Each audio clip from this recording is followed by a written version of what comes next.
That's right. You want to go where everybody knows your name, and that would be on the Type 1 Radio Lounge. Welcome, everybody. Hi, Jay. Are you there? Hi. Yeah, How I'm you doing, here. mate? You all right? Pretty good. Good, Yes, good. I am. And we've got, I think we've got Mr. Reset also. Hello, Reset. Hey, can you hear me? Yes, I can. Oh, How you right. doing? Good. How are you? Good. Oh, very good. Thank you very much for asking. So, it's just the three of us at the moment, because Sonic's not going to be here till about for another hour. And unfortunately, Firecheck can't be with us tonight. So, it's a guy's show tonight, unless Caroline calls in, which I'm pretty sure she will at some stage. So, what you got for us, Reset, anything? What do I got? Gee, I guess I wasn't planning on being put on the spot like that. Okay, well, I see you've been posting a few Space War news pictures, so what are they all about? Well, here, let me get to the page real quick here so I can refresh my memory a little bit. Yeah, there's been a lot of crazy solar activity stuff going on right now. On the 23rd, there was a solar flare that left the sun and had kind of been hitting us for a couple of days, but I guess it was the largest one since 2005, I think it was. Yeah. So yeah, we've been getting a lot of extra solar activity lately. What was that you were going to say? Yeah, no, I read that one on Red Ice. It was it happened on Sunday, I believe, and it was taking a couple of days to get to Earth, and it's been We had another one. We had another right? one on Friday too. We had another solar flare Friday. Oh, really? Oh, was there? Wow. Yes, there was. A fresh one. The CME on it was not much in this direction because it had, because it came from the same sunspot the original one came from Sunday. Right. Yeah. So it was just a little one following on from the bigger one. Mm-hmm. Right. Yeah. We haven't had much electromagnetic sort of trouble over here in the UK, but it's certainly been a strange week.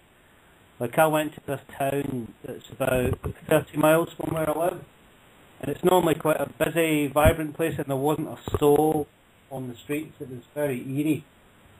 Very much like people had, stayed in the houses all day, sort of thing. But, because the next day I went and there was plenty of people there, but that would have been Tuesday. So it was like a couple of days after the solar flare had hit. Oh, no, just on the day when it would have hit, because it takes 2 days to come. Is that correct, Jay? Yes. Well, we got the original light at the first point, then we got the protons, then the rest of the CME came about 2 days later. Right. So that would have been Tuesday my time then, yeah.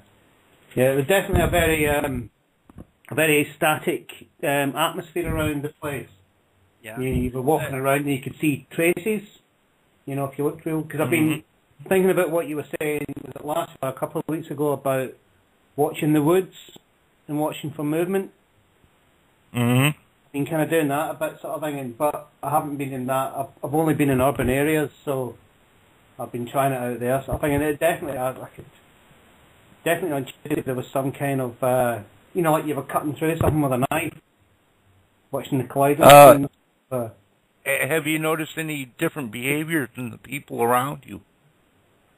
Because usually during these people acting sort of strange or goofy, having strange dreams, unusual events.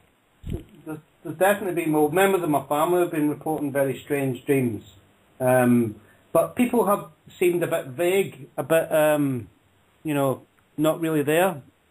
But this is strange. Yeah, well, see, what happens is, during these pulses, what happens, it shuts down the human computer, so to speak. It wipes it out. Right. Because your magnetism holds your memory. So what happens is, you have to reload that from the Akashic records, basically. So a lot of people during these times of sunspot activities are high will feel tired, much like they went through a time shift. Okay. But because one reason is because they can't think properly because all their thoughts have been wiped out, so to speak. Right. They feel disconnected. Some people will act with behaviors that are unusual because, like I said, they've lost their normal thought processes, so they may talk strange or do strange things without even realizing it. Right. That's what it's like. It's fun to go and watch people during these period of time because the human behavior sort of changes and shifts where they're doing a little bit more outrageous things than they're used to because they're not remembering. Right. Yeah. And does this upload happen automatically? Do you recharge automatically? What happens is you just get an upgraded. Go to the Akashic Records and get an upgraded program for your computer.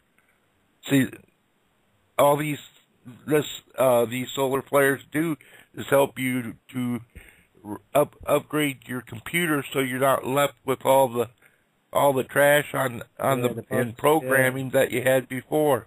Yeah, see, that's part of the process of ascension is to get rid of the old habits and stuff. Mm-hmm. And so if you get rid of the old programs this way, you can just upload new programs and make it makes it easier to go in different directions as well. Yeah. Because you're losing a lot of the trash from before that you normally keep acting out. Yeah, that would explain why I start a lot of things and then never finish them. Start sort of new things after that. So probably like been hit by a sun flare and lost the initial inspiration to do it, sort of thing. Yeah, that's interesting. Well, I'll say I'm sending you guys a file. What happened to me is that I started remembering what they call night information. Mm-hmm. Yeah. I guess what happened was I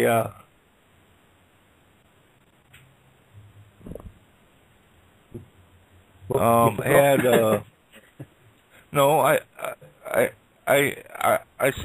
had a memory of a certain fairy that I hang out with, and I actually drew a quick picture of her with on a piece of notebook paper and a pen. Yeah. But this since I'm hooked through BTR listener, it's not going to let me send the file. Okay. But I can send. I can send that. I'll send that file individually to you. Yeah. But make a quick correction. I'm talking to Kat on Skype also, and she said that it's the solar flare I was talking about is the largest since 2003, not 2005. Mm-hmm. Yes, it's a very large solar flare. Yeah. Yeah, I'm looking at red ice, but no. Yeah. So. But yeah. Well, I don't know. There's still a couple other little space things I guess we could mention here. Mm-hmm. Yeah, I don't know how many of you also saw the pictures of the life on Venus, possible life on Venus. Wow. It was, it was a Russian mission from 1982. I guess a scientist just went back and started looking at some of the pictures and saw this weird object outside the craft on the surface of Venus that they can't account for as being one of anything of theirs. Right. Yeah, pictures of that is up in the Space War News group if you want to check those out, the black and white ones, plus there's a link to the article. I just thought that, Carolyn had passed that my way, and I thought that was kind of interesting. Wow. And there was also I never caught a name for it, but there was this bus-sized asteroid that buzzed by Earth the other day.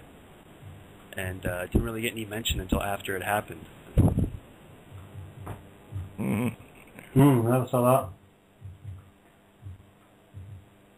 Where was that? In Space War News? Yeah, there's a link to that in the Space War News also. I think that one links to space.com.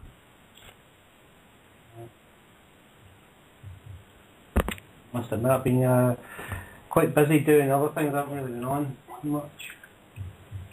But one of the things you should be able to start doing, since we all been clearing all these fragmented experiences from past and future lives, is that you're becoming more whole.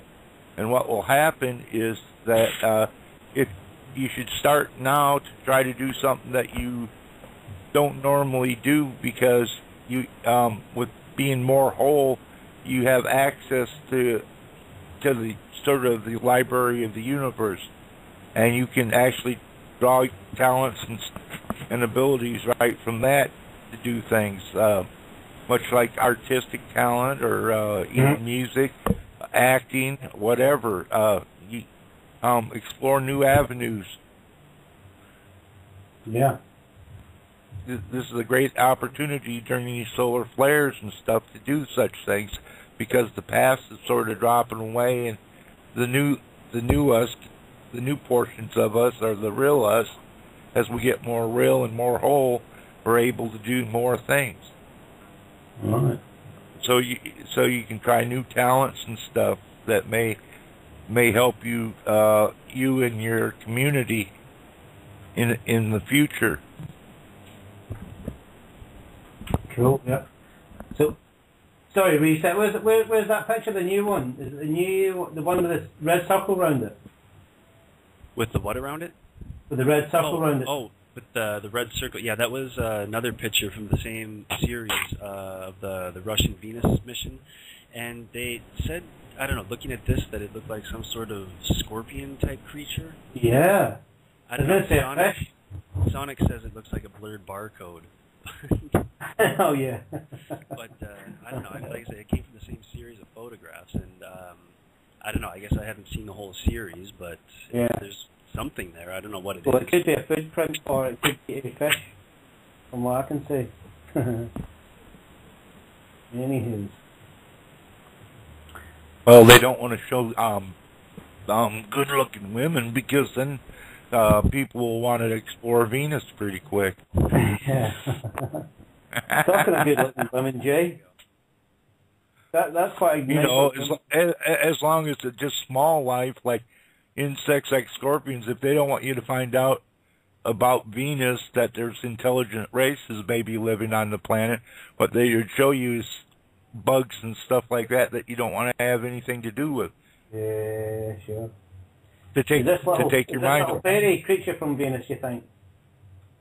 Well, back in the 60s, they said the surface temperature of Venus was 450 degrees, which is most likely a big lie. They just said it so that you won't think that there's life on that planet.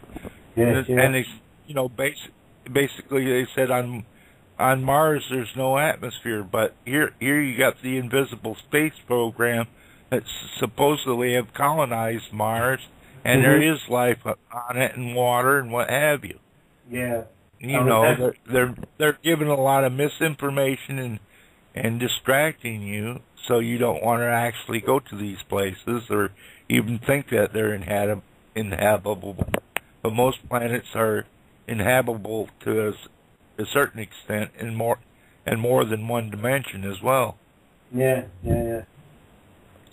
Strange though, I don't know, the photo that this Russian scientist had just brought to light, saying that this is life on Venus. The thing looks, I don't know, to me like kind of on par with the rovers that we sent to Mars. It looks like a mechanical type device. It doesn't really look like anything organic to me, but I mean, I guess then again, who's to say organic life on some other planet wouldn't look mechanical? Mm-hmm. Sure. What's that? The next picture along? The non-zoom version of the life on Venus. You're breaking up a little. I can barely hear you. Sorry, is that the next picture along you're talking about, the non-zoom version? Well, they're both showing the same thing. It's the same picture. One's just, Oh, is it? Yeah, the one is just zoomed in on that same picture. Is what it is. Oh, yeah. That looks like a half a broken egg, doesn't it? Yeah, I don't know. It looks like I said, it looks like a broken lunar, like a broken Mars rover or something. I don't know. Yeah. Bizarro. Oh. Where they're trying to talk about that there's an intelligent machine life on the planet over there. Have you seen the picture, Jay? I seen pictures of it, and I couldn't make out what it was. It just looked like a blur to me, like it was a fossil or something. Because the picture, the other pictures are some very grainy. It is very grainy type of photo. The one I had.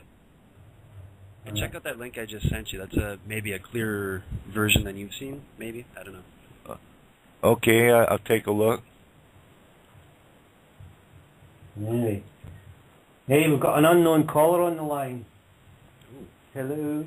Oh, good. Hello? Hello. Hello. Are you talking to me? Yeah. Yeah. Yeah? Hi, this is Greg Reese calling. Oh, from hi, Floor Greg. White. How you doing? Hey. Good, how you doing? Hey, Reese. Yeah, very well, very well. How are you doing with your movies? Good. I just finished the 6-part meditation thing that I've been wanting to do for years, and so that feels good to get that out of the way.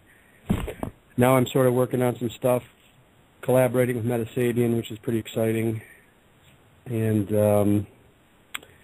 some other things. And I discovered the banjo, and I'm putting banjo in about every track of every beat I use now. It's an incredible instrument.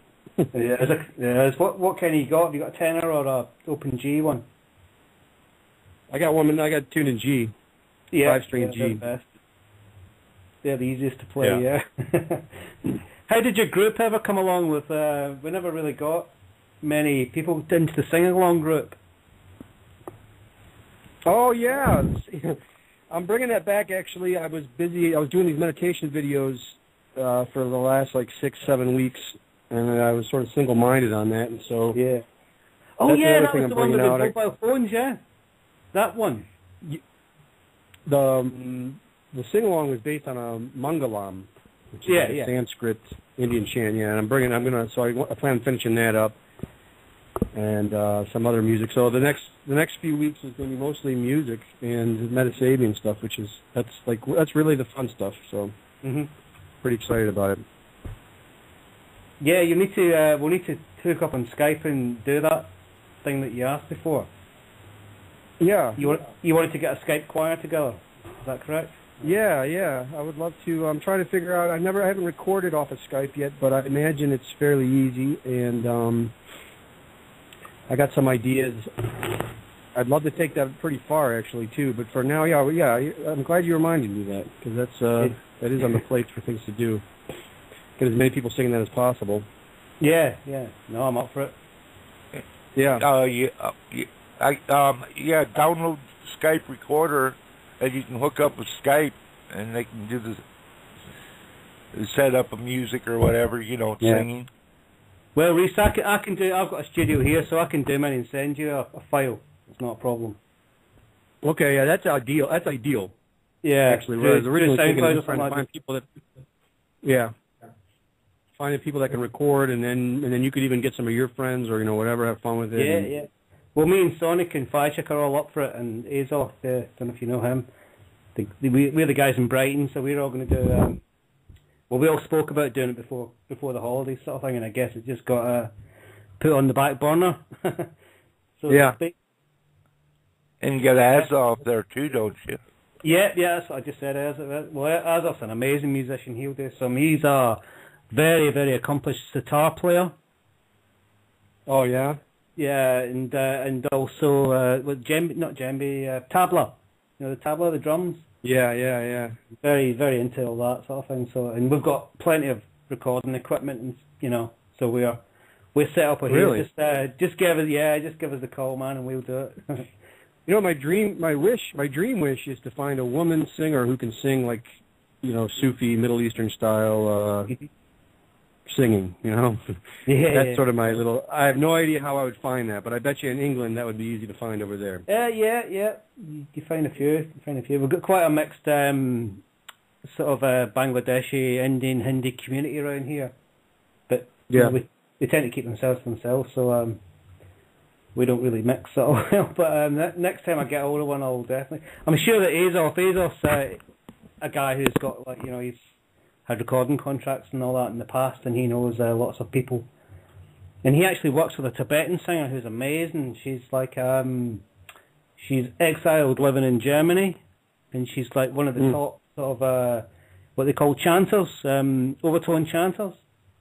Yeah, right. I love that stuff. The throat thing. So I mean, it'd be impossible to get a hold of her, but we can dream. Yeah. Excellent. So wow, yeah, good to speak to you, Reese. Yeah, I'm surprised. I was hoping you would be at the where was it? The Baltimore, the Maryland get together, the Type1 get together. You couldn't make it over the pond, huh? Not really. No, it was a bit short notice. Yeah, I wouldn't have been able to either. Yeah. Oh well, I've watched your video a couple of times about the live firefight exercise you were on, and you saw the light. That's a fabulous film. Oh, wow, thank you. Yeah. And you made the Freighter X on Freemasonry series. Yeah. They're brilliant. They're excellent. How's that coming along? Are you doing a full length DVD with Freighter? For the DVD? Yeah, are you doing a full length film with those? I think so. I'm not sure if we have enough material as is right now. We would probably need to get more material for a full length. Really? Well, he says it's 3 hours long. Is that not enough?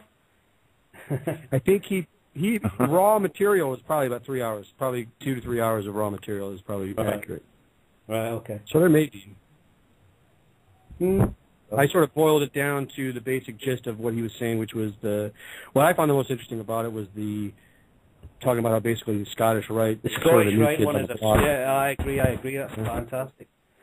Have you listened to a few of Freighter's latest shows? The one he done with Max Egan. No.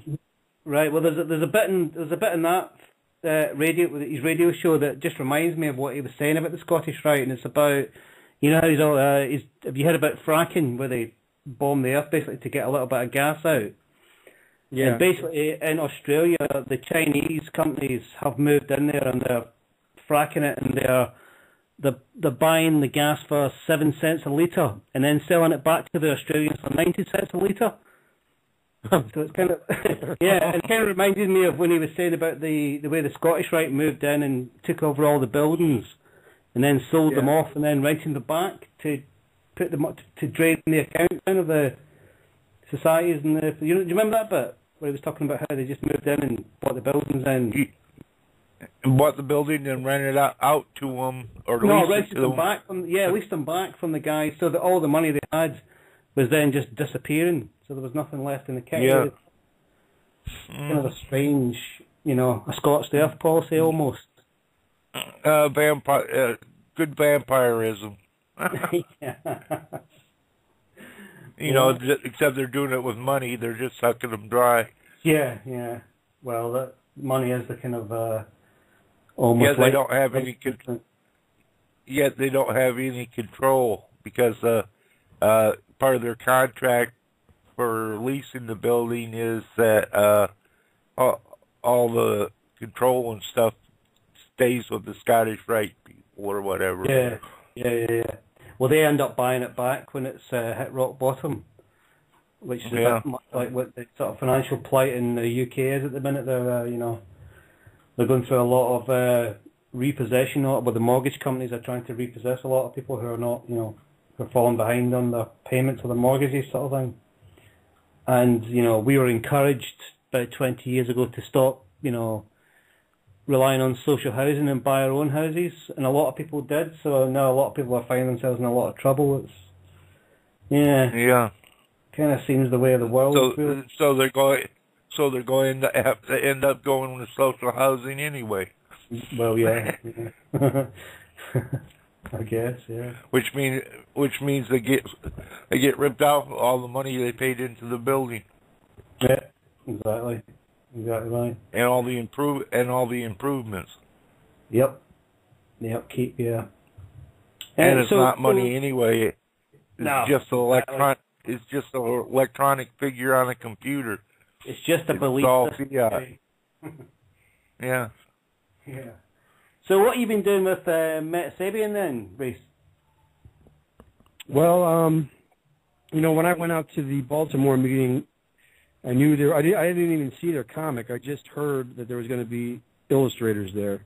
And I typically, I'm used to doing everything by myself on video and, you know, do the music and the video, and I've always daydreamed about finding some illustrators to collaborate with, just because if I could pick one talent to collaborate with, it would be that, just because you could really do so much more with a good illustrator. And so when I went in there, within minutes, I think I said, are there some comic book illustrators here? And then there's 3 of them there, and I met them right away, and we hit it off right away, and I played them some beats, and they liked my beats, and they showed me their comic, and I loved their comic, and we've been keeping in touch, and I worked on writing an issue for one of their comics, and now I'm working on taking their second issue and animating it. But, you know, I've been asking myself a lot lately, if I could choose what I would really want to do, if I could do anything, if I could do absolutely anything and just pick something, what would I do? And so I gave that a lot of thought, and the closest thing I could think is I would like to make a feature-length film. And then what would I want to make? And so far, the best idea I can think of is a feature-length Metasabian film. So that's what I'm dreaming. But in the meantime, we're just going to work together in the meantime. In the meantime, we're just starting from issue 2 and then working on some animations from there and going from there. But I daydreamed of CGI, full-blown. What I love about it is, to me, it's almost like it's scripture. It's like modern scripture, because it's taking aspects from, you know, yoga and Buddhism and applying it into, like, the superhero realm. And it's also, another thing I like about it is it's somewhat autobiographical. Like, the issue I wrote, I was basically writing the story based around things that I would like to manifest in real life, you know, and then there's that aspect too, which for an artist, I think that's a beautiful thing, to incorporate your art with something, your intention, you know. Yeah, definitely. So I'm really into what they're doing, and they're really bright guys and fun to hang out. No, I love stuff. it. Yeah, I love it. He comes on quite a bit. Well, he used to. Yeah. Yeah, they're all good guys. So what would the film be, like an animation film? I picture it like CGI, like a full-blown superhero style movie, but with the Metasabian characters and you know, an epic storyline. I haven't even talked this over. I talked about this a little bit on the phone with Aiken, and so if they're listening to this, then this might be news to some of them. But this is what I'm sort of daydream about a lot. You can dream. One of the best ideas I can think of. And not the best ideas I can think of, but one of the best ideas I've heard that I'd like to jump on board with. So I like it. Right. Lately, I've been thinking, you know, ever since I was a kid, I've had this thought that it's hard. That was always hard to articulate, and as I've gotten older, I've been able to articulate it better. And for example, the author Robert Anton Wilson wrote a lot about certain experiments you could make where you could experiment with your mind, and the outcome is basically you start recognizing that what you think about, you start manifesting. What you're thinking about, you start seeing. Like one of his experiments is, focus on Christ and materializing in front of you until that happens. And once that does, then go to Buddha and then go to Muhammad. You know, and he's being silly, but at the same time, he's making a point and he's giving valid experiments that will.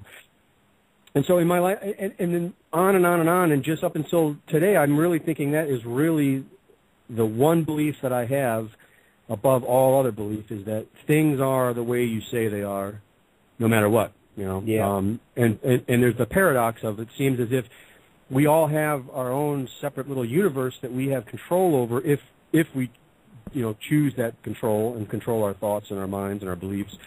And yet we seem to share, you know, in each other's as well, and that's sort of like the paradox. So I've been really applying this and trying to just really starting to focus on what do I want. That's a good question, because when I first started asking what do I want, like if I could paint a picture, what would it be? And at first I was kind of unsure, and I'm still a little unsure, but it's getting clearer for me. And And that's kind of what I've been doing lately. So that's where I came to the, thinking about making a movie, and really, because I find, for me, the funnest things I find is music and video. Making music and video is just a blast. Yeah, I love making music myself. That's all I do with my spare time, is just sit with headphones on and a bunch of software. Yeah. Have you ever tried the EFT thing? EFT, the tapping? Yeah, when you're meditating. No, that's something I'd like to do, actually. It's more I've heard about it for years, but just lately in the past few weeks, actually, it's been coming up a lot, and I've been wanting to apply that. Tell you what, Reese, I highly recommend it. I do it myself every day around sort of 5:30 in the afternoon, and it just when you do it, it's apparent when you're doing it, but after you've not done it and you forget about it, sort of thing, it definitely remanifests itself in definitely uploaded energy. Nice. Highly recommend it. It's fantastic. Maybe you could send me a link. I think the one thing that's kept me from doing it is I just haven't been I've seen a few different sources of knowledge, and I just need to pick one, I guess. Well, there's an EMF group in the Friends of Freedom in the groups. Okay. Basically, a lady called Purple Thunder, who's Canadian, I believe, formed the group, and she was on Freighter Show a couple of months ago, and she's brilliant. But if you type that into YouTube, you get demonstration videos. Yeah. And they're also very good. And I'll check that out. Yeah, I've been doing it for about a month now, and it's definitely it's quite instant, which a lot of things like that are not usually. You definitely get a. Speaking of that, can I share a website that people can check out? Yeah, of course you can. Yeah. I just finished. It's called. The website is learnhowtomeditate.tv, and it's it's what I did in the past 6 weeks, and it's basically just that's where the 6-part series is, and it's just really short. Each video is like 2.5 minutes, and it's something I kind of wanted to do for about 9 years now. Back in 2003, when I had a pretty intense experience where I saw a light. This is a different light than the one in the Marine Corps video. Right. In 2003, I saw this was. Anyways, a long story short, this really kind of changed my life. I quit my job. I started changing everything, and I discovered this. I was on the bus, and I thought of this meditation I started doing. And then a couple months later, when I was reading the Tibetan book of the Living and the Dying, the exact same meditation that I thought of was described in the book, and that kind of blew my mind. And I can't remember what they call it in the book, but it's Tibetan Tantra, and it's like an empathy meditation. And so I've been wanting to do a video on that ever since, but I didn't have the skills back then. And so that's kind of what it is. Part 6 is the empathy meditation, that Tibetan one I mentioned. And the first 5 are basically things like fundamentals to get to the point where 6 makes sense, Right. So can you be a bit more specific with the name of the website? It's learn how to meditate. Yeah, .tv. .tv, cool. Because I'm getting, I've just typed that in and I'm getting thousands of websites like that. So. Yeah, there's a lot more. It's .tv, you say, yeah? .tv, like television. Yeah. And no spaces in between the learn how to, yeah. Great, is that correct? And it's also good. The great thing about the empathy meditation also, and part 5 is learning how to exercise your imagination.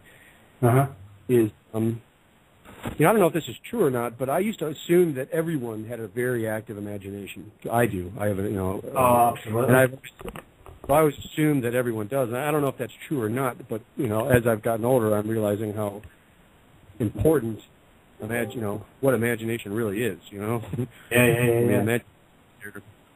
It's your guidance system, basically, or your navigation. Yeah. It's your creative spark. Right. So you think. And so that's what whatever you can imagine, you can do. Yeah. I think that, yeah, exactly. That's what I'm applying now. That's what I'm experimenting with. Cool. Right, yeah, I think I got it. Oh, yeah. Yeah. Sitting posture. Is that it? So you got five. Well, Yeah. You've done all these videos and with the 5 of them, yeah? Yeah, there's 6 of them. They're all stacked up on top. They got like a gold sepia look, yeah. Sweet. I shall bookmark that and have a look at it later. Or? Yeah, so that's what I've been doing lately, and then part 6 got me excited for the Metasavian, because part 6 has got like an activated heart chakra animation. Oh wow! And that got me sort of excited thinking about doing stuff with Metasavian. Wow. Have you ever done the 5D meditation with which is just above your heart chakra? Yeah, I do. That's kind of primarily what I do is heart chakra meditation. Right. But we did a series with Jay, who's on with us now, prior to Christmas, 5D meditations, and they were absolutely fantastic. I'm not familiar. I think I know what you're talking about, but no, I'll have to look into that. The 5D, yeah. So it's a group there on Friends of Freeman. The first meditations are just instructions that are left on the site, and the last 3 meditations were guided meditations we did on the radio program here. So we actually have MP3s of them. Yeah, you can pick them up anytime you like. Getting back to the film about the mobile phones, was that meant to be a meditation through the mobile phone networks? Oh, that was for, I was at an ashram for a few months last year, and I met a good friend there who, that was her mission basically. Her mission basically was that video, to start to develop an iPhone app that could coordinate people all over the world, and it's a really good idea. The idea was sort of making a game out of it, sort of like the Foursquare thing, and you can almost put meditating at this time, and then when you're done, you could even punch a button, and it'll give you a map of the world and show you where people were sitting at the same time and stuff. Yeah. So that video was done. I made that for her and her thing basically, and she's now taking that video. I think primarily she's just showing that to programmers and doing her thing with it. But I'm not really a part of that anymore. But that was fun. We drove cross country from, to all the way to Mount Shasta and stopped at it. Putting ads for people to show up and sit on camera, and it was fun. Yeah, cool. Yeah, that was an impressive little video. I do enjoy your work, sir. Very good. Thanks. You're welcome. Time lapse is a secret tool there. You can time lapse almost always looks good. All right. Okay. So did you shoot most of those videos at Sassafras with Lobo? The what? The films from Sassafras. Did you shoot most of them with Lobo? Because he had a bunch as well, didn't he? I'm sorry, I'm not sure what you're at. Did I shoot Have you been collaborating with Lobo to make some of those Sassafras films? No, I would love to. We've been talking about collaborating, but we haven't worked on anything yet together. Oh, okay. Because he sent us a few things. I mean, there was one that Frater was showing his orgonite in the garden, and that was backing onto the lake, and this eagle flew over with a fish in its talons. Did you know anything about that one? No. Yeah, it was amazing. Because Frater was just showing these pieces of orgonite, and then suddenly this eagle flies by. It's like, wow. Nice. quite a great. Hey, you also didn't you also bring all the live food with you? Food? Yeah, the sprouted energy bars. I brought some raw food. Yeah, I brought some raw food that I made. And like food dehydrator stuff, mostly sprouted stuff and some spices and stuff. Yeah. I was surprised how popular it was, to be honest. I was a little I liked it, but I was a little iffy.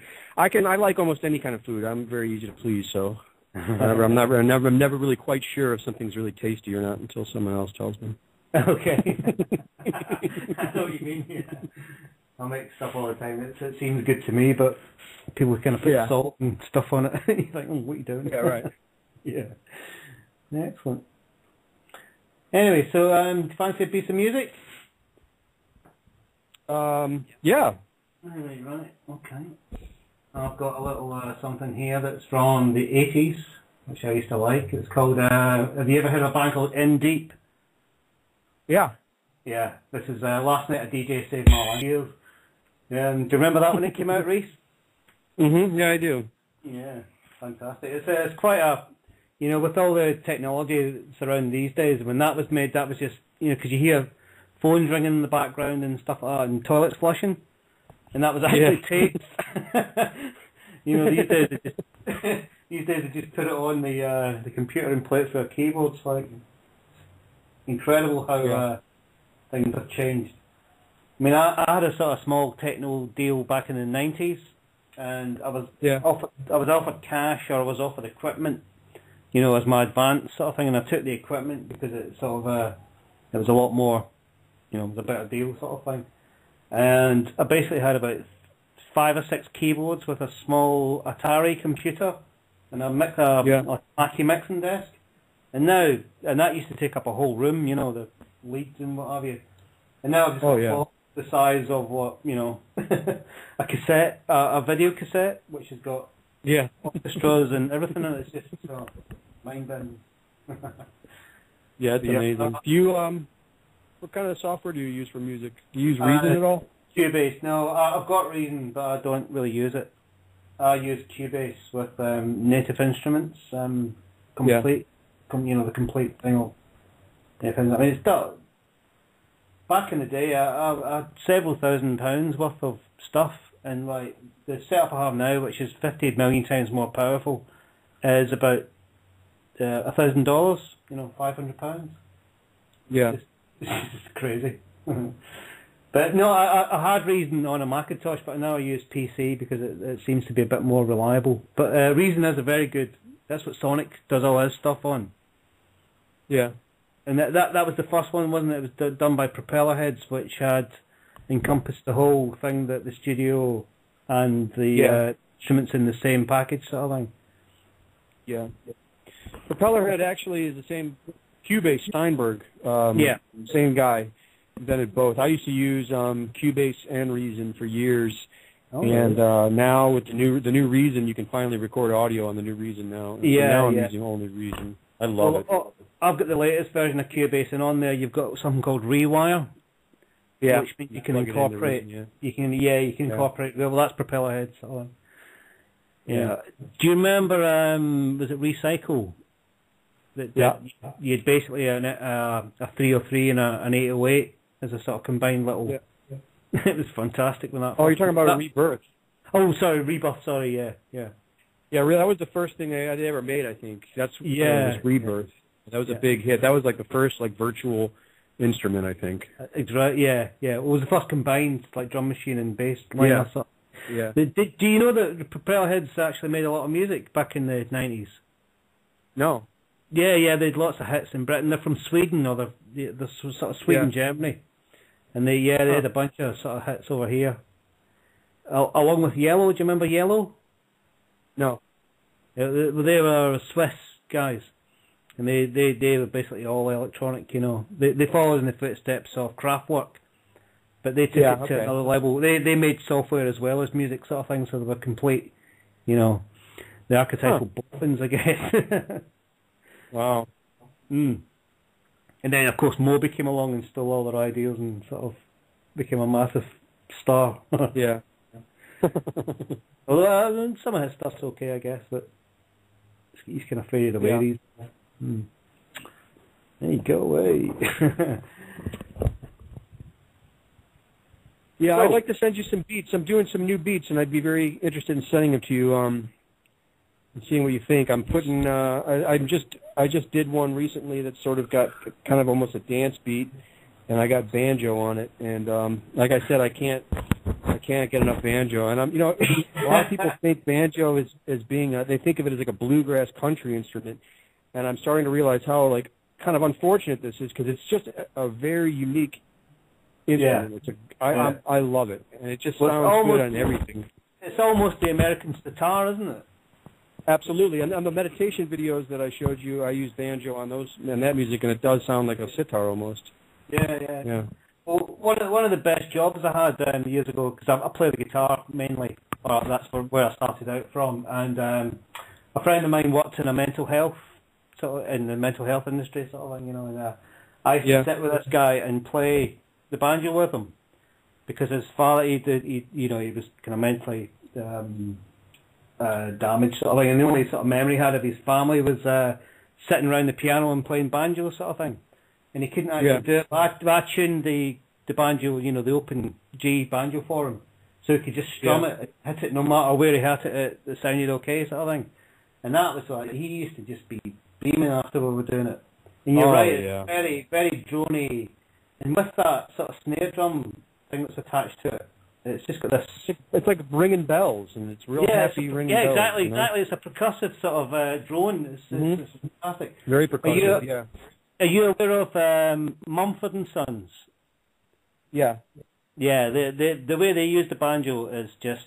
Because they electrify it. They play it through a Telecaster neck with a banjo body, and it's fantastic. Absolutely love them guys. Hey, Steve. Mm-hmm. You ever heard of a guy called C6 Steve? I have indeed, yeah. You have? Yeah, well, he's a resident over here now in Britain, the UK, and he is just incredible. I mean, he was around back in the days of Elvis and stuff, wasn't he? And I guess I didn't know that.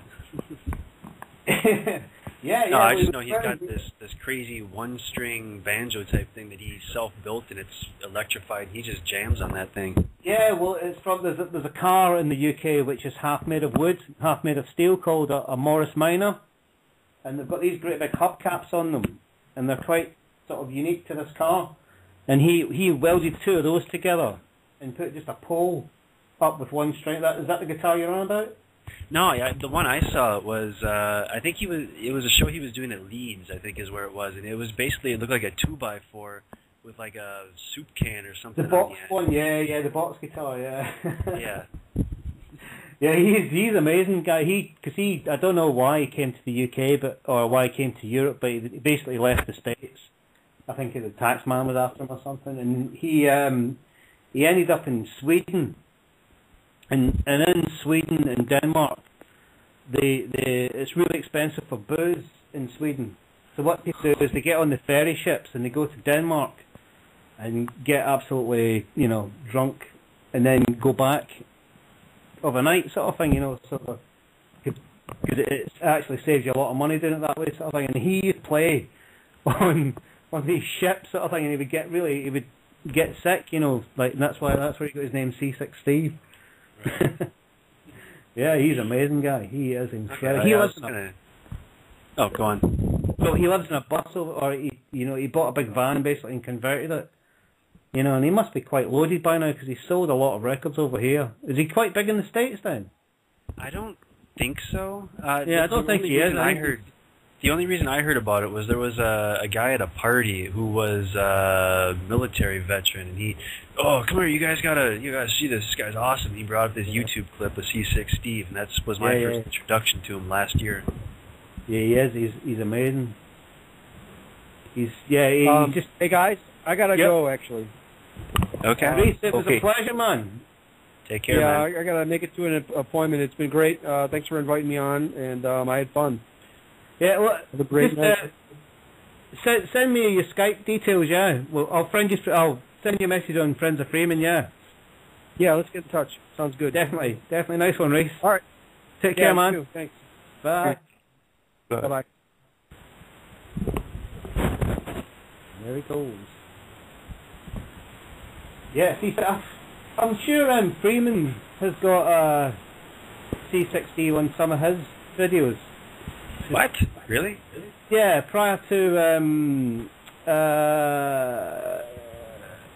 prior to the Miss Emily things. Do you remember Lobo's Cooking in the New World Order? And yeah. just around the same sort of time as that, I'm sure. I think it's called Treasure. The track's called Treasure. It's like a I was unaware of that. Yeah, because you know he's got the guy from Led Zeppelin plays with him now, John Paul Jones. Really? Yeah. I haven't been keeping up on C6 Steve, I guess. Just kind of came into my mind there for a second. I actually loaded up another piece of music tonight that's got Steve in it. Want to hear some more music? Sure. Hey, sure. Right, okay, wait 1 sec. Here we go.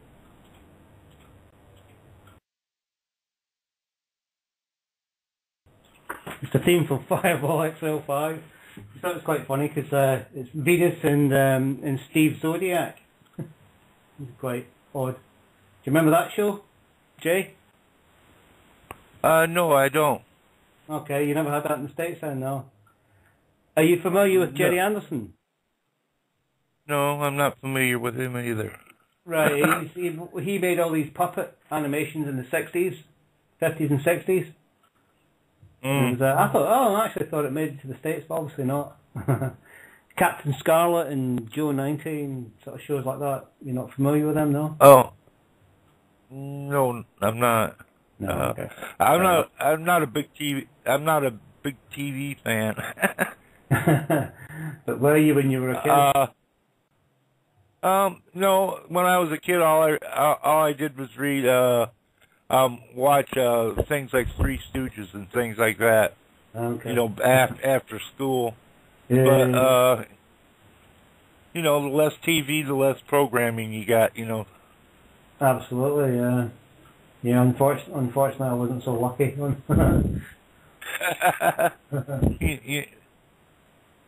I found a book the other day online. Mm-hmm. You ever heard of the author James Churchwood? No. Okay. Back in the 1930s,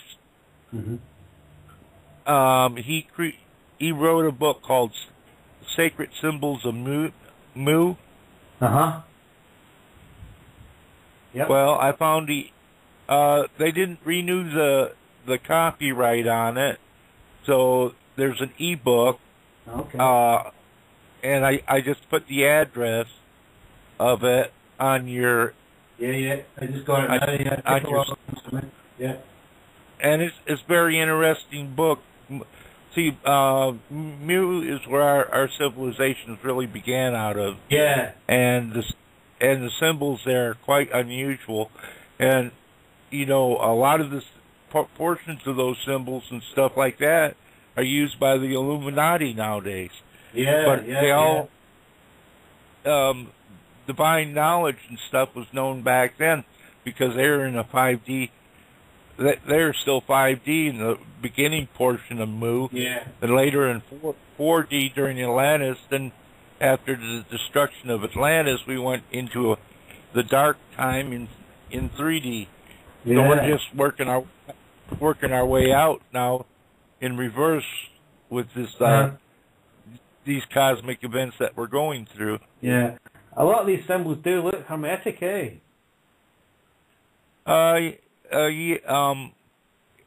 Hermetic stuff, all that deals with basically Atlantis and Mu and stuff. But hermetic stuff is not really useful, right? Well, basically the Philosopher's Stone will take you to the same place we're going to go. We'll be there in a couple of years anyway because we're going 5D, you know. So basically, you're in your body that never dies. You're past the astral level where the body. See, even your astral body eventually dies. An astral body will live for 1,000 to about 400,000 years, but you can be in a 5D body for billions of years. Billions of years, right? Okay, yeah. Well, it's not really a body as such, is it? It's just an energy field, isn't it? Well, you actually have a body. Really? What, a vessel? In fact, see, as long as you take your body up with you and don't lose your body, you can interact. See, the thing with 5D is you can dematerialize your body and go up anywhere in the higher realms you want. But if you decide to go back, say, to a planet and interact with the people, you can take your 5D and materialize your body anywhere. Then it would be called teleportation, or you can actually even manifest it on a 3D world as long as you have your body. Okay. See what you're doing, you're taking all your DNA and information like that, and you actually have a body. So you could go to a 3D planet afterwards, after achieving 5D, and materialize on it if you want to. Okay. You know, it allows you to interact more having a body than not having a body. Yeah, absolutely. Yeah. I mean, we should be able to communicate telepathically a lot these days, but we can't because of our bodies. Is that not a theory that you know about? Well, that's what I figured.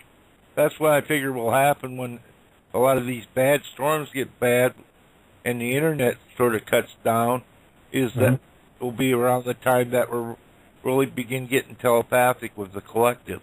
Right, okay. And that's when our real change will be happening, because then, you know, they can shut or block portions of the internet, but they can't block telepathy. No. Well, they can't block all the internet either. They've definitely tried to in the past few days, haven't they? Well, not without hurting themselves, because all their financial institutions and everything else is tied into the internet.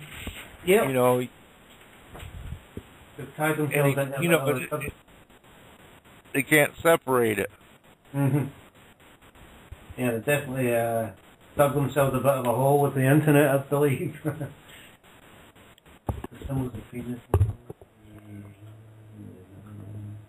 Yeah, I mean, all this sacred symbols of Moo stuff, I actually starting to think about it. I actually have heard about it. They justified.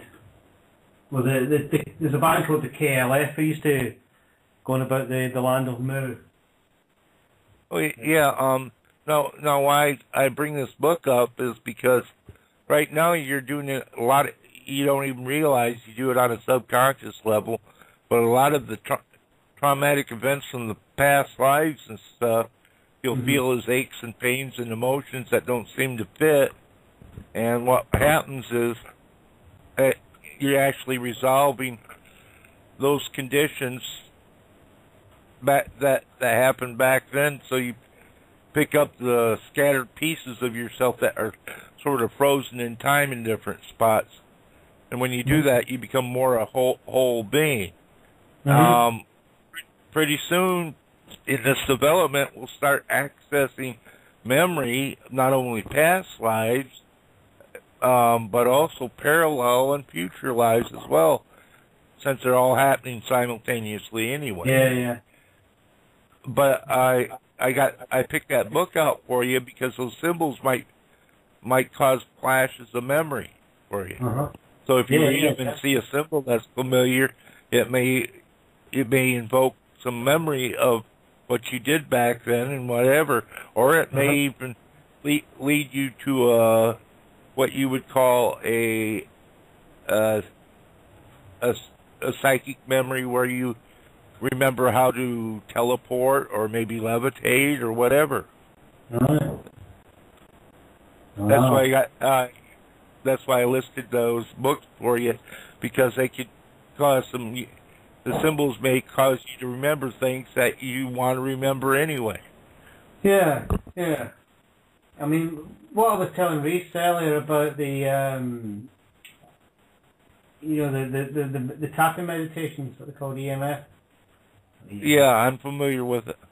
I used to do a healing technique using acupuncture points and doing an impulse into the acupuncture point, much like a tap, but a little more energetic, because I could tap you on top of the head and you could actually see something peeling off your aura and your entire field, like peeling a layer off an onion. Sure, yeah. Yeah, because like I was saying earlier, I've been doing it for about a month now. Just 10 minutes, 5 minutes, sort of, however long it, not a long time, but it definitely works. Like about an hour later, you definitely notice your energy levels have risen somewhat. It's a great thing. I can't recommend it enough. EFT. What you can also do is, you've seen Tai Chi. Yeah. Well, Tai Chi is just making movements with your energy body.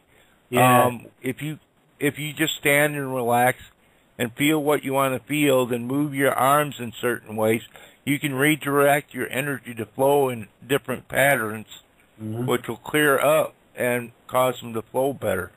Yeah. And by doing that, it'll have much the same effect as those tapping exercises as well. In fact, they can enhance tapping exercises. What you do is tap first, then go through those motions to move energy through those places. Yeah. By moving your arms and your body. Yeah, I'm getting into this a bit more, because I've just bought a lot of crystals for my organite, which I'm in the process of making. I've actually, on Freighter's advice, I'm going to wait for about a month or two until the weather gets a bit warmer to do it, sort of thing. But I've just purchased some Boji stones. Have you ever seen them? No, but I was reading an article about Orgone energy devices, and what the biggest problem with them were that they collected all forms of Orgone energy, the DOR and the NOR, which is the radioactive type. Yeah. Now the biggest problem is they didn't have a crystal in them to help set the frequency, but even with a crystal in organite, it don't completely remove all the negative energy. But I was thinking of adding to the only thing that really removes negative energy real good, and we used it in rituals ever since the beginning, is salts. So take a piece of take a crystal of rock salt, or a couple pieces of crystal of rock salt, and add it to your organite. So when the bad type of orgone energy is collected, it'll be absorbed into the rock salt. Right. Well, that's interesting, because I was thinking about, because I think you might have even told me this before as well, that you need 12 hours of sunlight to fully cleanse your crystal. But there is another method where you can bury it in rock salt. Have you ever heard of that? Yeah, and that does the same job. As this. If you're working in an area which has a lot of negative energy, put pieces of rock salt in your organite when you make it. Yeah. So it'll absorb all the negative energy and act even more. I'm talking about cleansing the crystals before I make the organite, though. Oh yeah. A lot of people cleanse their crystals by submerging it in salt water. Yeah. Or seawater. Seawater, yeah. Well, but have you ever heard of the technique where you can actually bury them in salt and sea salt crystals? Oh, that'll do too. But what I was thinking, though, to make the thing constantly portable, is to put little pieces of rock salt in with your organite. That makes sense. Because then it would absorb the negativity no matter where. Because even if you clear it, if you put a piece of regular organite in an area that's mostly negative, it's going to overtax the quartz crystal. The quartz crystal ain't going to remove all the negativity. Mm-hmm. So you need something to absorb the negativity. So if you have the rock salt in with your quartz crystal in your organite, it would absorb a lot of the negativity before. So it wouldn't put stress on the quartz crystal, so to speak. Yeah. Yes. Well, I've got various kinds of rock salt. We've got these big crystals. They're almost like little pyramids. Have you seen those? Yeah. Ones? Yeah. They're quite weird the way they form. I was just going to empty a big bag of that into a bowl. It's got to be a glass bowl. Is that correct? Well, yeah. I use glass. Mm-hmm. I don't use glass for anything except maybe for doing a pour. It's all right because it won't matter. But what I would do is for an area that's really intensive, like if you got radiation levels that are high or something like that, I would use rock salt. Right. And in fact, if I was going to make organite for around the Fukushima plant, it would contain the rock salt in with the quartz crystal, and that way it'll pick up the NOR, which is the bad type of orgone that's causing radioactivity as well. We're not too. I mean, we've got a lot of EMF around here. Like I guess a lot of urban areas have sort of thing. Like Rita, how's the problem at your house getting on? It's present. It's still there, yeah? Yeah, Rick. Yeah. What's that? Do you remember prior to the holidays you were talking about the EMF levels around your house? Yeah, Dude Face was talking about getting a meter. A meter, yeah. Sort. I can't remember, was it an EMF meter or was it a SPL meter? I can't remember. An EMF meter. EMP meter, I think. EMP meter, sorry. Or something like that. EMF. I think that would be the kind of thing you could probably pick up at Radio Shack or something. Yes. No, I haven't really buy them online for about $30. I would actually really like to get one of those meters, actually able to see if I'm where it's coming from exactly and if I'm able to cut down at all. Kind of like you'd been waiting for the weather to warm up a little bit before I did any more pouring. Yeah, that's what I'm going to. I mean, basically, I'm in the deep preparation stage. I've just stripped a lot of copper wire, which I'm cutting into small pieces and making coils, making spirals out of. That is one real tedious process. It sure is. Well, what you do is you just stick a documentary on or a radio show and just sit there and my hands are completely covered in blisters right now because I've been using wire cutters a lot. The spring-loaded kind. Well, see, I've been making Frater his copper for the organite, and I'm going to send you a picture of what I use. Basically, I think I took a picture. Yeah, I was hoping Sonic was taking a lot of pictures of it. I've made these little, like a pair of long nose pliers. I've been getting a pair of them and just wrapping maybe 6 inches of copper wire just in a spiral and pulling it and then putting a little crystal inside it so it's like a little holder. So it looks like a little pyramid. And he hasn't put I thought he was going to put the pictures up, but he hasn't. Because they're quite cute. They're only they're tiny. Okay, I'm sending it on your personal Skype there. Now, what that is a picture. I bought a copper bar, and what I do, I take a grinder and grind it down, and that's how I get the copper powder that I send Frater. Is that like an angle grinder? Well, I got one of those a wheel for grinder for cutting concrete or whatever. Yeah, we call that an angle grinder. But there's a picture of the copper bars, and that's my computer laptop, so you get an idea how big it is. Yeah, I've seen that before, yeah. Now, what I sent him last time, I sent him 10 shot, Mm-hmm. and I sent him silver and gold foil, along with copper powder that I had, and I also was doing some drilling, so it had copper turnings in it as well. Yeah. Sweet. Have you been sending out any brass?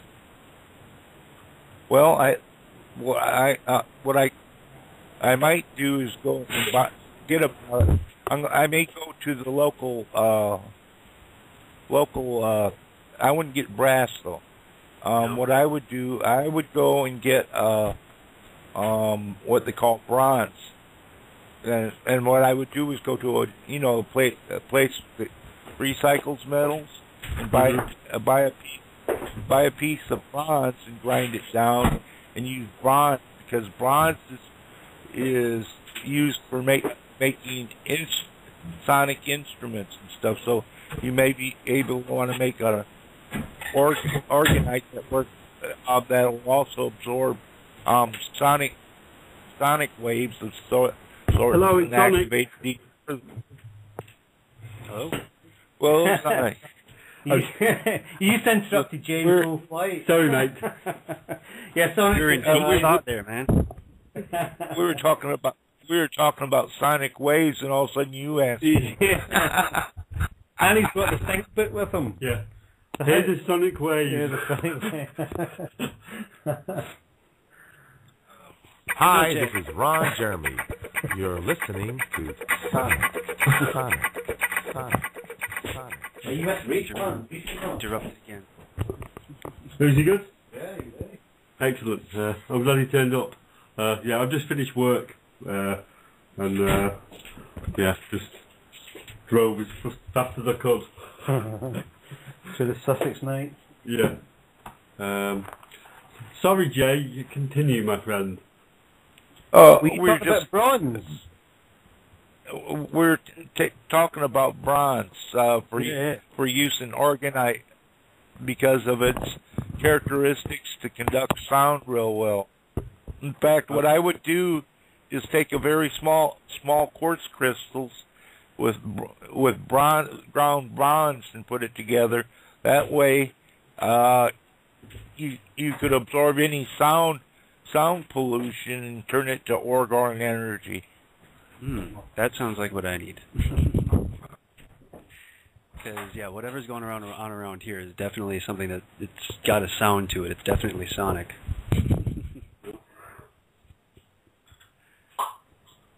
But you need a substance that really conducts sound real well, where it'll make a standing wave within the piece of organite. Now, do you think that's the kind of thing you could go to, like, your local recycling center and see if they would be willing to sell you some metal or something, or is there somewhere better you would look? Well, if you can't find it at the recycling center, you can always buy a bar of bronze on eBay in the metals department, and either get a square piece or whatever you can use a grinder on. Is that what you sent me a picture of the other day, Jay? You sent me that copper bar. Right, okay. Picture of. Well, but if you're just if you're just grinding it down, you could probably even just find some junk bronze, right, and just grind that down. Yeah, or and brass the same way. Do you know what? These old faucets and stuff like that, you can grind them down and get. They're made of either yellow or white brass. You I've grind been them down. Bristol's over here, and there's nothing. There used to be millions of sort of brass and bronze ornaments, but not anymore. Yeah, everyone's cashed them in. Yeah, or nicked them. Yeah, nicked them. That's a scam. Over here right now, there's a bill going through Parliament to outlaw scrap merchants. So you have to become registered And you have to have every piece of metal that you bring to them must be accounted for, where you got it, and it's got to have like paperwork. And then you've got to pay tax on it. Sort of. That's the reason why they're doing that. Yeah. It's so valuable these days. It's weird that copper's suddenly the same. Well, it seems like this. You're not selling metal to those merchants. You're going over there to purchase metal. So it wouldn't apply to you. Yeah. Right? But the thing is, they're not going to sell it, well, over here anyway, they're not going to sell it to you cheaply. No. And well, you think they're going to sell you at a scrap price, so they may charge you double of what they're paying for it, but still that's cheaper than what you get when you have to go over anywhere and buy it new. Yeah, sure. Because over the last sort of year or so, since the session started, people have been nicking loads of copper and lead. So they say, from the railway lines, yeah. And from churches and things. I think that's a scam myself. That's just a fear tactics, isn't it? So that you want them to make the business regulated sort of thing. Yeah. You know, something must be done. It's because they can't really charge tax on it. They want more tax money. Exactly. Yeah. Of course, you may have a lot of meth heads over there too, and you got a lot of desperate people. You know, we're not in the most economic best of times.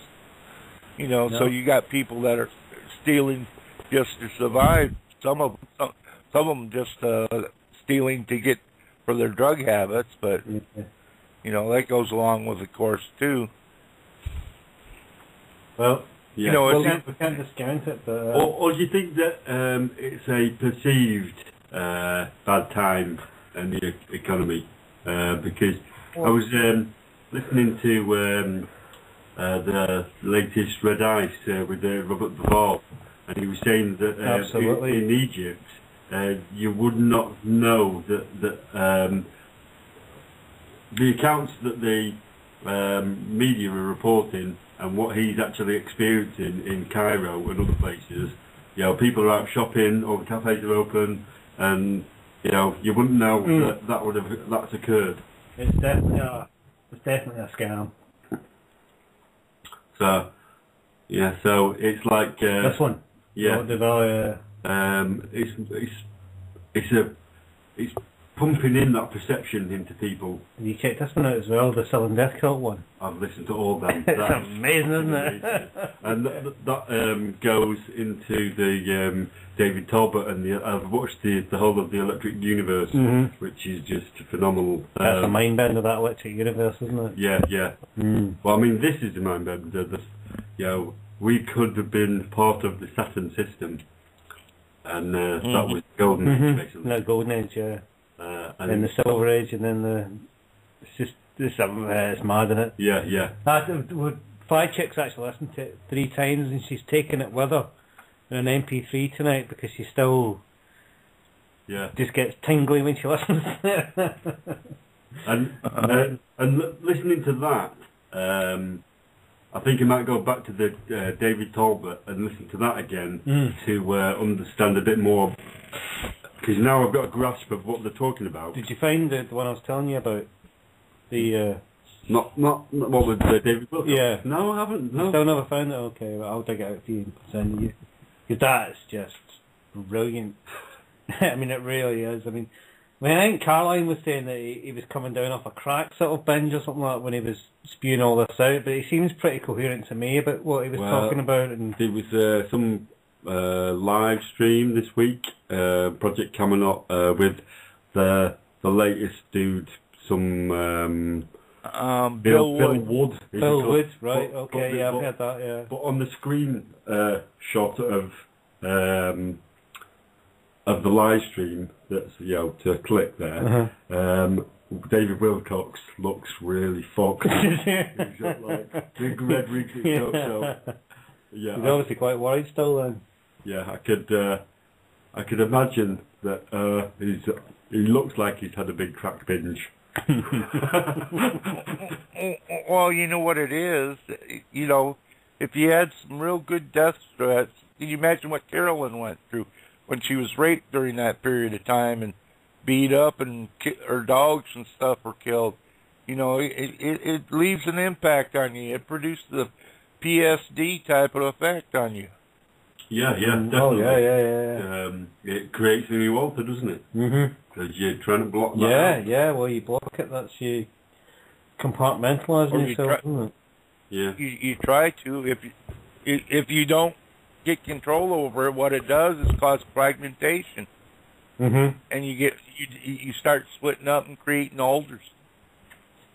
Carolyn's been, I don't know whether anybody said that I've created a Type 1 radio lounge page, Facebook page, and Carolyn's just been, I originally put it there so we could, the archives of the shows are all there. Oh, okay. And then Carolyn's just put loads of posts, but they're all really interesting, so yeah. Oh, she's great at posting. I mean, I wouldn't have time to read them all. If she posted all mine, you know, I sort of get mine all. I have spit out. I get a whole bunch of different areas, and you know that's my newspaper basically nowadays. Is my Facebook page. Yeah. I keep track of things that are going on through it. Well, Red Ice is my newspaper. Yeah, it is. That's the free zone. What about the big sun in Trafalgar Square? What's that? That's it was on the main page. Go down. I don't often read the newspaper that much. No, I do read it every day. There. This one? Yeah. You just feel like a day or something like that. Well, that was just hanging there. Yeah, it's a big art installation. It was. Oh, okay, right. Similar to Patrick sent me one of. Yeah, they did the same sort of thing on Brighton Beach last year. Did they? Yeah, 7 o'clock in the morning, and that's really interesting. I'd quite like to get that guy on. Just you can't wake up to what? Samuel Willem. Yeah. Oh my goodness, look at that. Yeah, not great radio right enough. Again. So yeah, I wonder where you are, Caroline, if you're listening on Facebook or anything. Give us a ring. We don't got long left. But anyway, did you see the thing that Henrik posted on Red Ice this week about Kindle? Well, the Kindle. Did you read that? No. That was very interesting.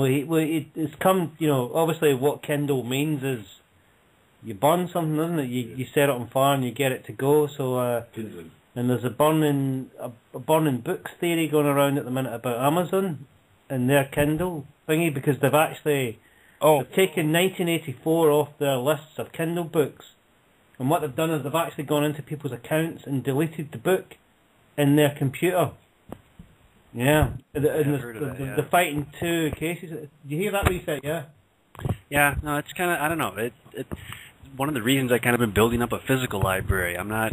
E-books are great and all, but I mean, exactly, what if power goes out? Yeah. I think they're really hard to read, e-books. Oh, they're definitely very hard to read. You don't get a feeling. But the fact that Amazon have, because it's in the terms and conditions that when you buy it, you keep it forever, and you can make as many copies of it as you want for yourself. You can't sell them, obviously, sort of thing, but you can make as many copies. And they've actually gone into people's accounts, taken it off, and like there was one guy who was reading the book for a student it was for an English, you know, thing at university sort of thing, and he'd actually made e-notes, because you can do that in Kindle. Have you seen that in Kindle? You can actually write in the margins and all that. And he made a bunch of sort of, you know, references for his exam, and they've taken all them as well and destroyed them. So yeah, Henrik from the what's his name? Henrik. Palindrome from Red Ice reckons that Kindle is actually going to burn every book once they have ownership of them all, or give you what they want you to be given, sort of thing. Yeah, well, Judy's book's not on there, so. Well, it's never going to be an e-book. Well, anyway, so. No. See the way you do, there's a way you can avoid that too, you know, because their books are downloaded usually through their network. Mm-hmm. And you can block their network. If you block their network, they can't come onto your computer. No. Yeah, I know, but the mere fact they're doing it, because not everybody's going to be blocking their, thinking about blocking their network sort of thing, because Amazon have control over they keep your credit card details on there. Yeah. So you don't ever have to, once you've made one purchase, you don't have to give them your details again, sort of thing. And that's made me think about, so you've got the iBooks on the iPad, and you've got the Kindle, yeah? Yeah. So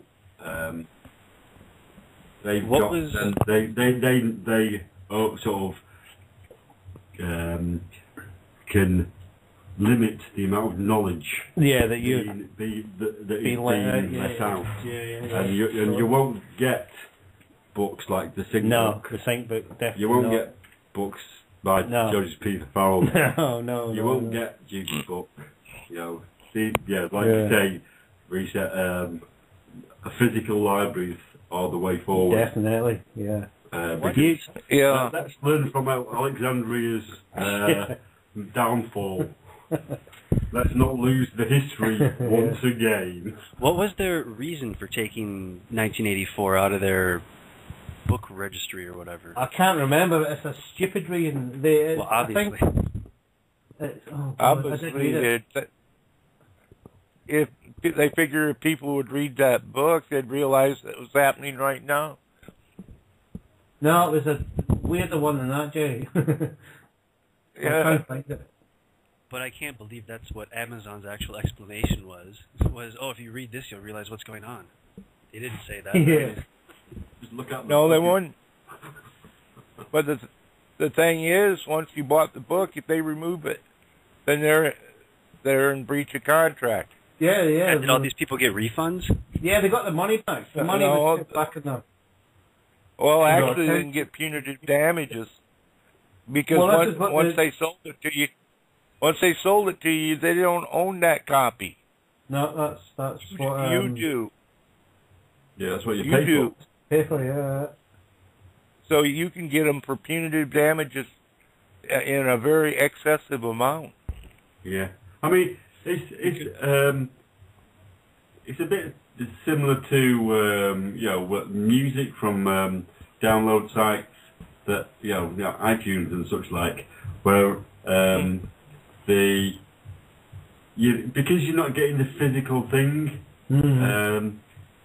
it's almost like it's not really real. Yeah.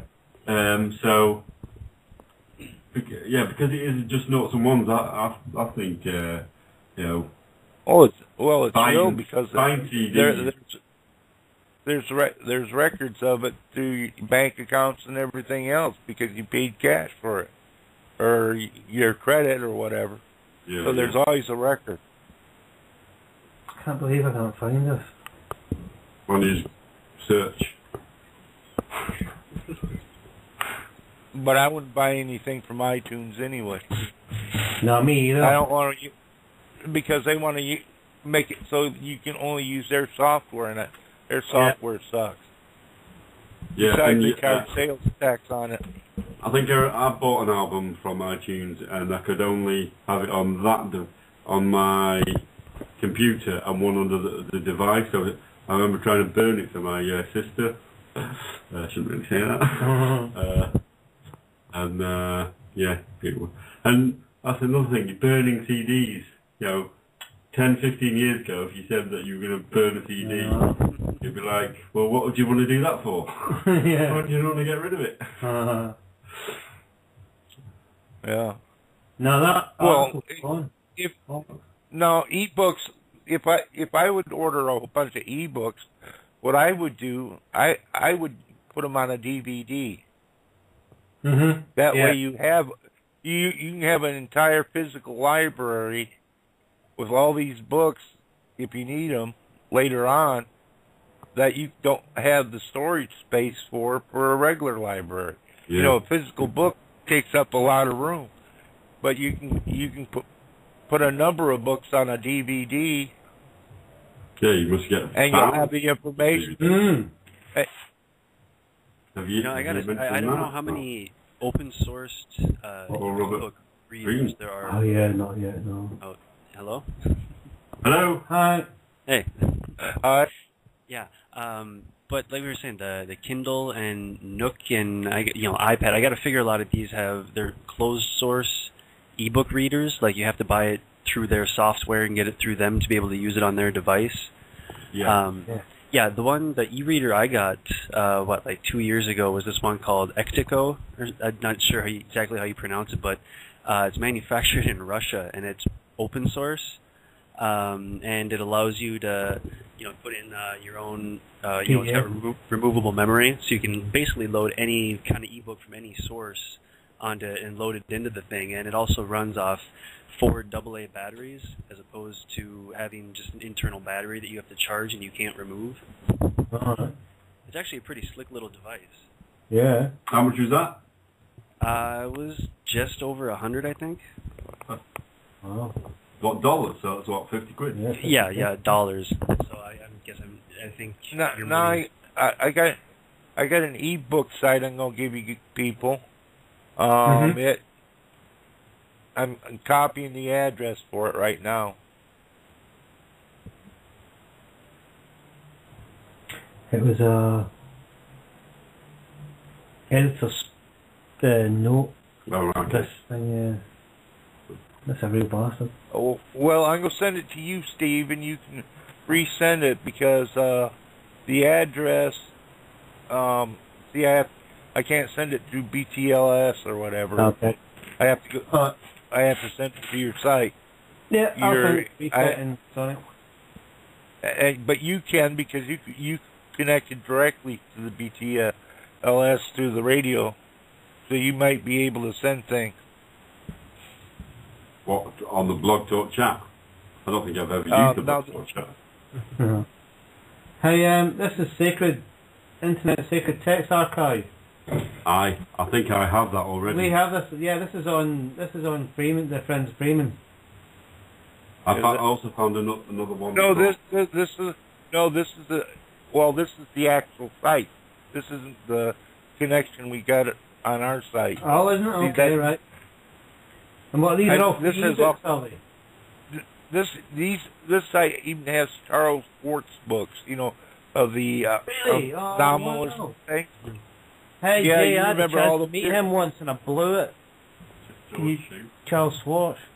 What, the paranormal guy. Yeah, the Fortean stuff. Yeah, all the weird stuff that happens. That's what his books are about. A compilation, and then it has it at this site. It has all his books and stuff. Did he write a book called A Short History of Time? I'm not familiar. Let me check. Let me go to 14. Short History of Time, wasn't that Stephen Hawking? That's a brief history of time. That's a brief history. Oh, brief history of time. Or maybe a short history of light, actually. I've got an Indian copy of Brief History of Time. It's it's called The Complete Works of Charles Fort. You got Book of the Dam, New Lands, Low, and Wild Talents. Wild Talents has poltergeists, fire starters, telekinesis, dowsing. Yeah, telekinesis, wow. Now these. Have you ever heard of David Monroe? Yeah, I read Monroe's books. Well, they were colleagues, weren't they? Schwartz and Monroe. Fort was back in the 30s. I got his books here. Charles Fort. Really? Schwartz. Fort. I didn't meet him, but I had a chance to. He must have been really old. He was dead old. Charles Fort. F-O-R-T. Oh, not Schwartz. Not Schwartz, Fort. Fort, okay, right. Because there's a Charles Schwartz who deals with paranormal and telekinesis and stuff like that. Well, this is Fort. These books. Charles Schwartz, yeah. these books deal with 14 type events, like rocks falling from the sky and stuff like that. All kinds of weird stuff. Sorry, Jay, the guy I'm thinking of is called Jack Schwartz. Oh. Have you heard of him? No, I haven't. He's David Monroe's colleague No, at the Thingy Institute. You know, the institute where they put the people in the metal boxes? Oh, yeah. You know that? So, well, that's him who did that work. And he's Here's amazing. some other books.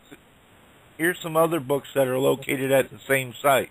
Now, I went to Legendary Creatures, and here's some of the books it has: The Abominable Snowman, Legend to Come to Life, The Book of Werewolves, The Unicorn, A Mythological Investigation, Mythological Monsters, The Seven Tablets of Creation, the Celtic Dragon Myth, Evolution of the Dragon, Dragons and Dragon Lore, Lore of the Unicorn.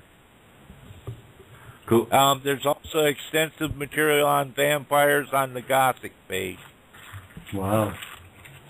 So, and that's all at that one site. That's all at that one site. I just sent you the Sacred Text one. Cool.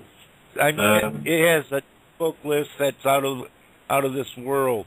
It has on Atlantis, on food, on DNA, on Confucianism, Celtic, books of shadows, Gothic, Hinduism, Mason books, esoteric and occult, books on England, Earth mysteries, as the Neochromaton, Nostradamus, all kinds of stuff. Piri map, prophecies, symbolism, all kinds of stuff. Tantra, Emmanuel Swedenborg's books on here, Tolkien, time, UFOs, all kinds of books. Wow. That's all on this site here, is it? On the other side. Okay, yeah, that's all on that site. Now the Seven Tablets of Creation is the Babylon. It's talk about Babylonian creation saga, including the battles between Marduk and Tiamat and the angry goddess taking on the form of the dragon. Yeah. Wow. Well, I don't know, you, Rita, and Jay, have you listened to the Saturn Death Cult interviews on Red Ice of the last couple of weeks? Because these are with the Electric Universe, and they're talking about the dragon as being the plasma from when planets come to sort of quite close together. So and like Tiamat, that's the Earth was part of Tiamat, wasn't it? We are the remnants. When Tiamat was killed, I think that's what they made the Earth from. Yeah. From her body or something. Yeah. Yeah. So, rather interesting. So, you finished it? No. I've been reading the Nick Redfern's book and Judy's book. So I've read a couple of chapters, which are amazing. We're holding in. I've got in my hand a copy of the Sync book sent to Sonic by the editor, isn't he? Yeah, Alan. Who's on Freighter tonight. So I think you're up for a good. Are you going to be in the chat room tonight, you guys? Oh yeah, definitely, because I was also saying not only synchronization, but what's used along with that is the study of omens, because you see things that happen out there, and they usually alert you that you're in a synchronized event. A lot of times, you'll see things that are out of the ordinary that you will equate with knowledge. So, it causes things to release. It's like when people come around and all of a sudden you have one of them aha moments and something you just know something. Yeah. I had I've been reading this at work today, and the guy that I was working, the other guy that I was working with, he'd heard a noise. I was like, "Oh, what was that?" And I was like, "He's like, oh, it was just out there." And then he goes, "Oh, it might be just all in here." And I said, "Yeah, everything's in there." And then the next bit of the book that I read was a bit of an explanation of Ian McKellen as number 2 in the 2009 remake of The Prisoner, where he explains that the village, the entire universe, as far as the village is concerned, exists entirely within the mind. Whoa. Literally, like 30 seconds after we had that, the sync, it's just recognising the sync between everything. So yeah. Absolutely. Do you know what? I had a health and safety exam today. Did you? Yes, I did. Yeah, and it's to deal with safety in construction sites. Yeah, and that's the video, right? That's the DVD. I'm showing Sonic a DVD, right? And you can see that it's not open. Yeah. Sonic, you can confirm that that's got the cellophane wrapping still around it, sort of thing. Yes. And what I did last week, there's a book that accompanies it, and it's got all the questions and answers in it. And they give you it, up front when you do this exam. Yeah. And I was talking earlier with Reese about doing thingy treatment, what's it called? Reiki. No. EFT. Where you do, and basically I read this book, just flicked through it, looked at the answers and the questions at the same time, and did this thingy, all week, and I got 100%. Excellent. I got 40 out of 40 correct. Excellent. And you looked at the DVD? I didn't even look at the DVD, yeah. But I didn't even read the book either, I just went, sped read it.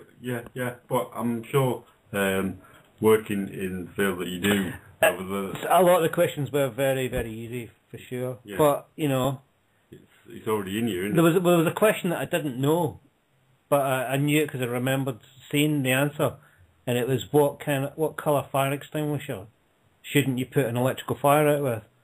And they're all red, but they've all got labels on them. Yeah. And the labels are clear, green, blue, and yellow. And I knew it because I'd seen the answer and remembered it. And I'm sure it was because of this stuff. Right, okay. Oh, so I was doing that, I was doing this whilst then flipping through the book, over the space of about a week and a half. So isn't that almost like cognitive behavioural therapy?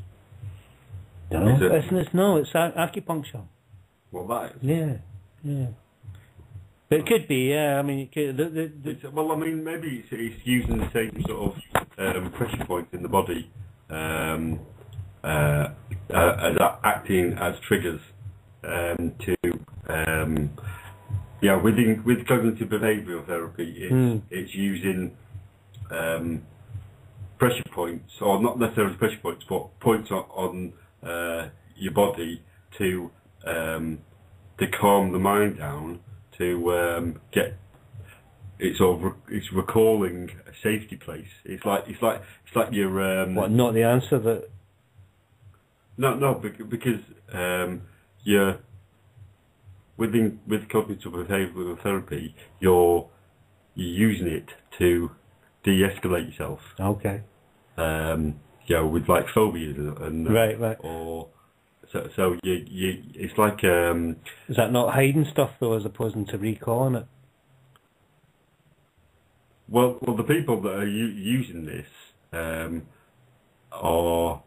maybe not in the point where they are able to expel whatever's happening. They just need to get to a point of safety.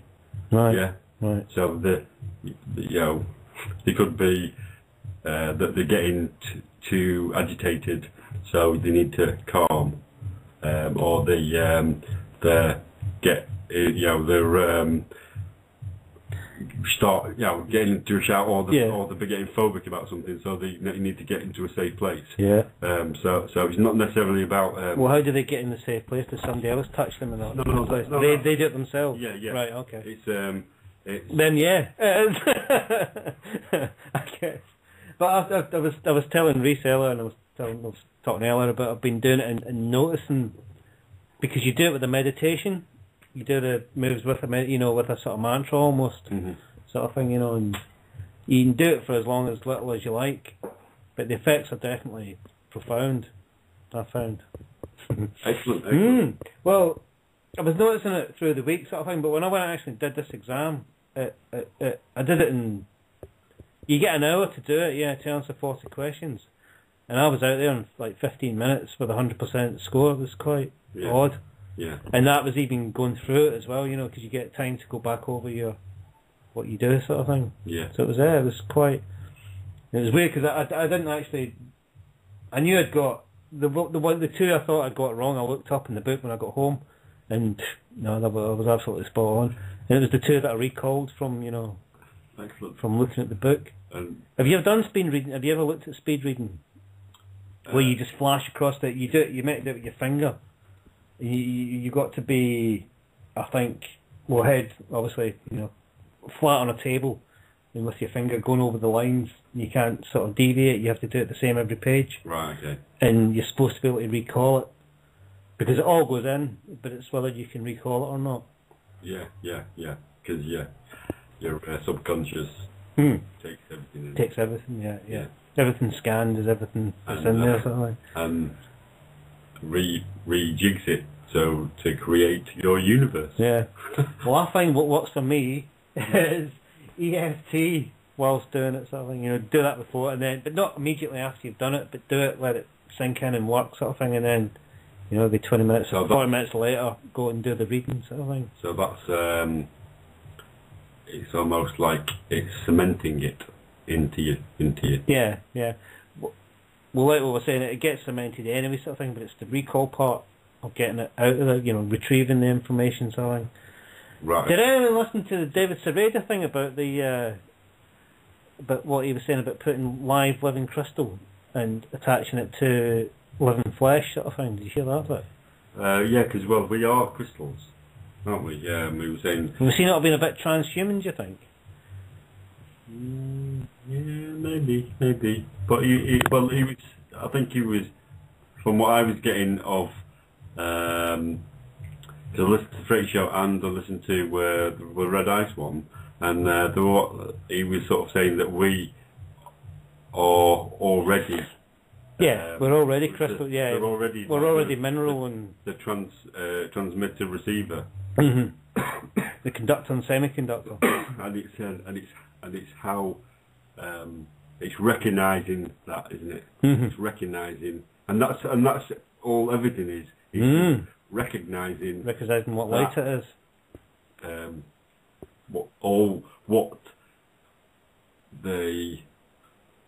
What the body and the mind are. Yeah. Fascinating. Let's get deep. Yeah. Well, in the last 3 minutes, we can go deep on that. I was quite annoyed that he'd never really had much to say about orgonite, though.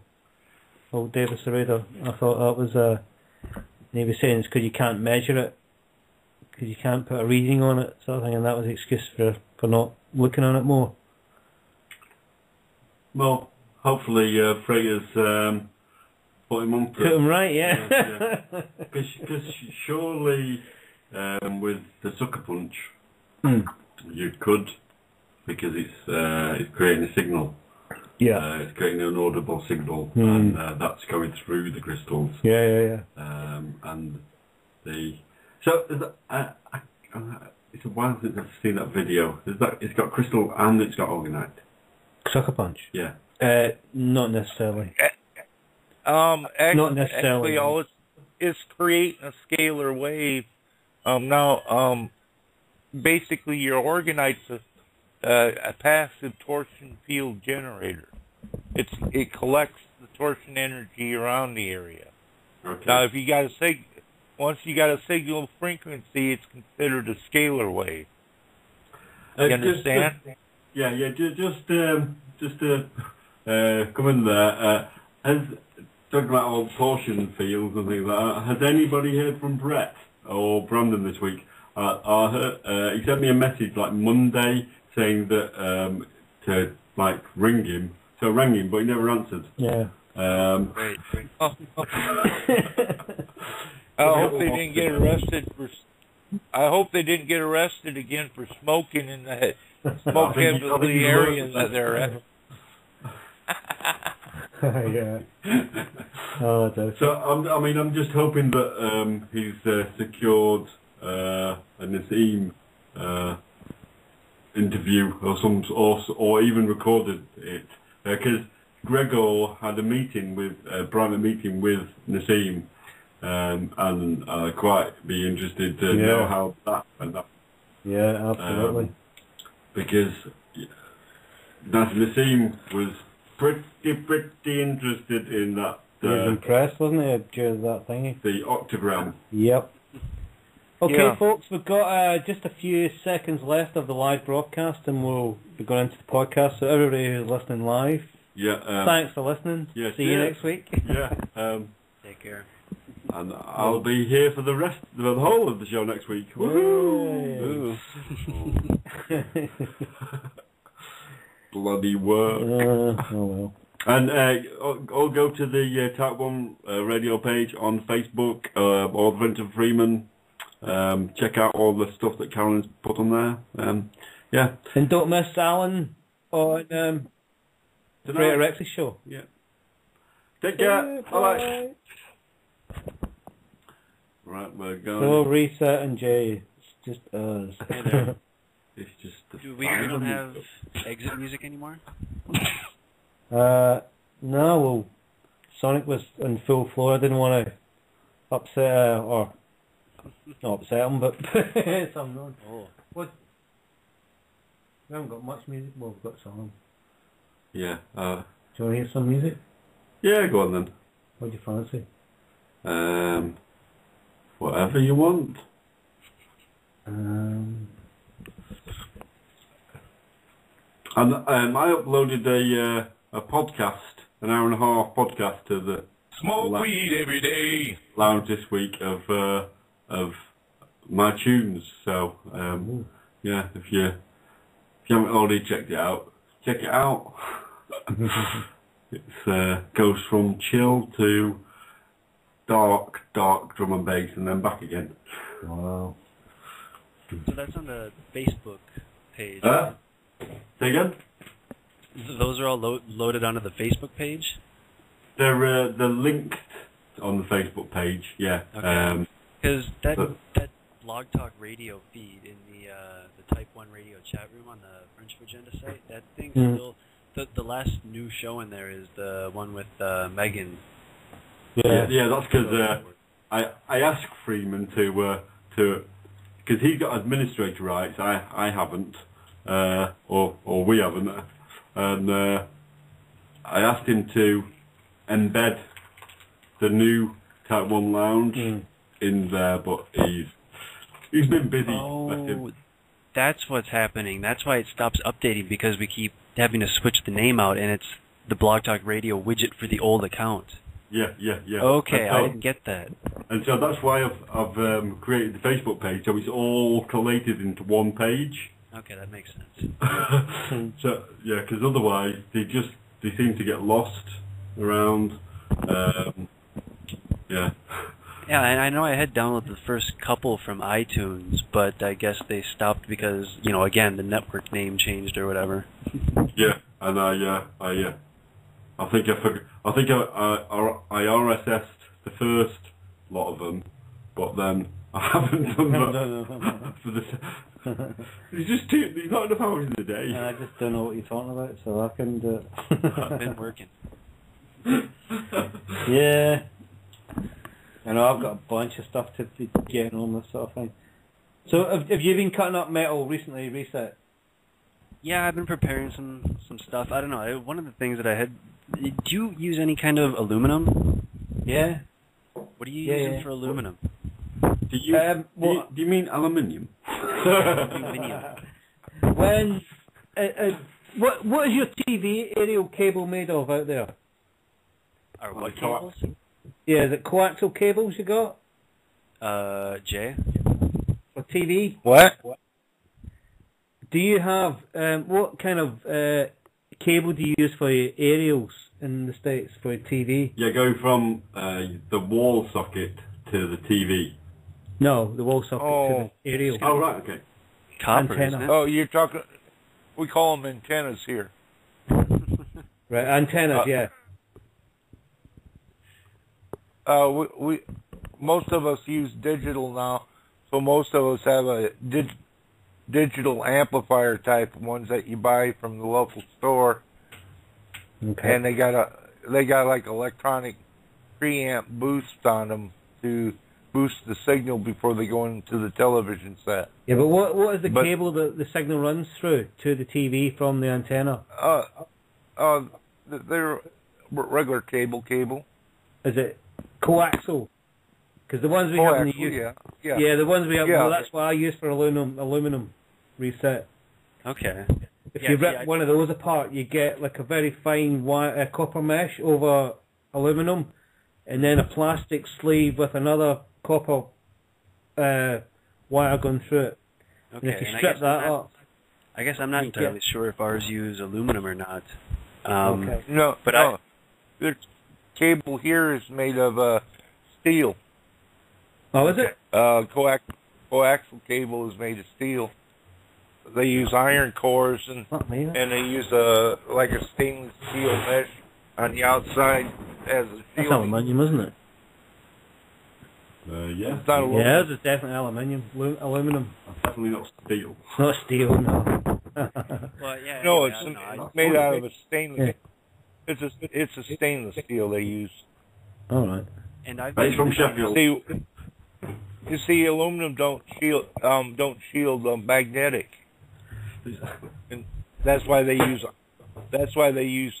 either stainless steel or some form of steel wiring, because it helps shield from magnetics. Yeah. That's all to say, though. That's all today. Yeah. Basically, you get five. Steve's been busy. You get 5-core grounding coil. Do you know that? Or we call it earthen coil around here. A coil? Yeah, it's 5-core. It's for grounding. You know, when you put it on your electric supply. And it's 5-core, and you can cut through it. If you get sharp enough things, you can cut it really finely like that. Right. Quite quickly. But it does give you blisters doing it. Reset, why don't you get aluminium foil from for cooking your turkey in? I don't know why I hadn't thought of that. For some reason, I've been cutting up soda cans at this point, and I think I heard someone along the line say that the way that aluminum is processed isn't maybe the best stuff to be using, and I talked to Jay about it, and he said he doesn't really use aluminum at all. Oh, well, aluminum's quite popular with Don Croft and with a lot of organite sites. Yeah, it's useful for tower busters and stuff like that. I saw. Let's put it this way: alchemists and also your health food people think aluminum's very toxic to the body. So I recommend not using a metal that's toxic. Yeah, well, the fluoride that they get off it is. Isn't it? Well, the aluminum ones are used for is tower busting, though, so you don't have that near your body anyway, because they're better for dealing with the EMFs. Okay, that's what I've been reading anyway. So medical organite, absolutely not. I agree with you there, but not. You're better using gold and copper and the best zinc to use for your body, aren't you? Just go to a car shop where they do wheels, for brakes and stuff. Mm-hmm. And when they do the brake drums, collect their metal shavings from it, because that's just powdered iron, and powdered iron makes a very good organite device. That's what they use mostly in Africa to make organite is powdered iron, believe it or not. Right. So, just tell us what they are. If you, They're Bogie stones. Bogie stones. Yeah. And what? They ground you, they earth you. Right. Okay. Yeah. They're quite rare and they're quite expensive, but I managed to get them quite cheaply, sort of thing. Cool. They're mad things. Where are they from? Well, they're from Arizona, believe it or not. Come from, you get them in the States, you get them in England to a certain extent. They're kind of iron stones, Jay. Bogie stones. ironstone, like hematite or like or magnetite? It's more like the black, sort of like it's more like a cast iron, isn't it?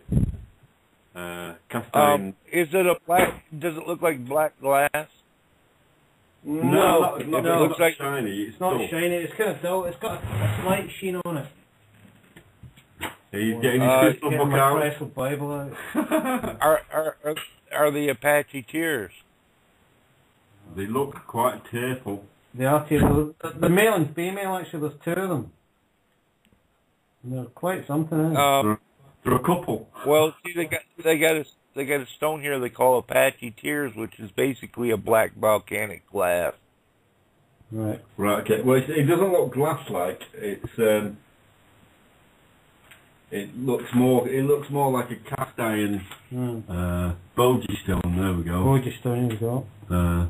Brownish blue. They're from United States of Britain. United States of Britain. United States or Britain. Is that what America is? United States States of Britain. Yeah. Yeah. The metallic-looking, smooth female with the square protrusions of that, and then the male is small to medium. It sounds like a clear, like a silver sort of pyrite or something, or a catcoal pyrite as they call it. Yeah, not really. Silver. They don't really Send look me like a picture. pyrite. The most Send me a stone-like picture of it. Send You got your video there? Yeah. Okay. Hey Jay, I was going to Show ask me you through your video. Pyrite's What? fool's gold, basically, right? Well, actually, it's an iron sulfide. Okay, but I actually got a bunch of that stuff on hand. What would it do to throw that in? Would it be useful at all, you think? Well, yes. I found that if you put pyrite, you got a quartz crystal. I got to find some more. Well, find a quartz crystal and hold it in your hand right next to the pyrite, and notice the change in the quartz crystal. Okay. Cool. Apparently, these are really good for meditating. Hold a pair of bogies in your hand for 10 minutes or so, or place over a blocked or painful point. You can also grid around your chair whilst meditating. You got a picture of it. I'm getting it. I just can't. I'm showing it to the mic. Just can't.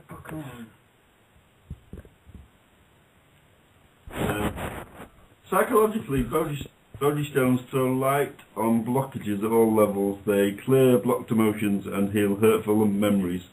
They also reveal negative thought patterns and self-defeating behaviours from transformation. Going to the cause of psychosomatic disease, they dissolve blockages in the physical or subtle bodies. Holding a Bogie stone will align you to your shadow self, bringing up its repressed qualities so that you gently release them and find the gift in them. Interesting. Well, they're definitely metal looking, aren't they? Yes. And they smell metal. They smell like blood, basically. You know, so it must have some, iron in there. Mhm. Yeah, bizarre. It could be iron. It could be iron or a number of things. When Steve first showed it me, I thought it was quite a large lump of charis. Oh, wacky backy. Well, it could be, it could be an iron ore or something, because it does have a heaviness look and an earthy look to it too. Mm-hmm. Yeah, they're amazing. Check it with a magnet and see if it attracts to the magnet. If it attracts to the magnet, there's iron in it. Excellent idea. Well done, Jay, yeah. Lateral thinking there. No. No? No. It don't track? No, not at all. Okay, then there's no iron in it.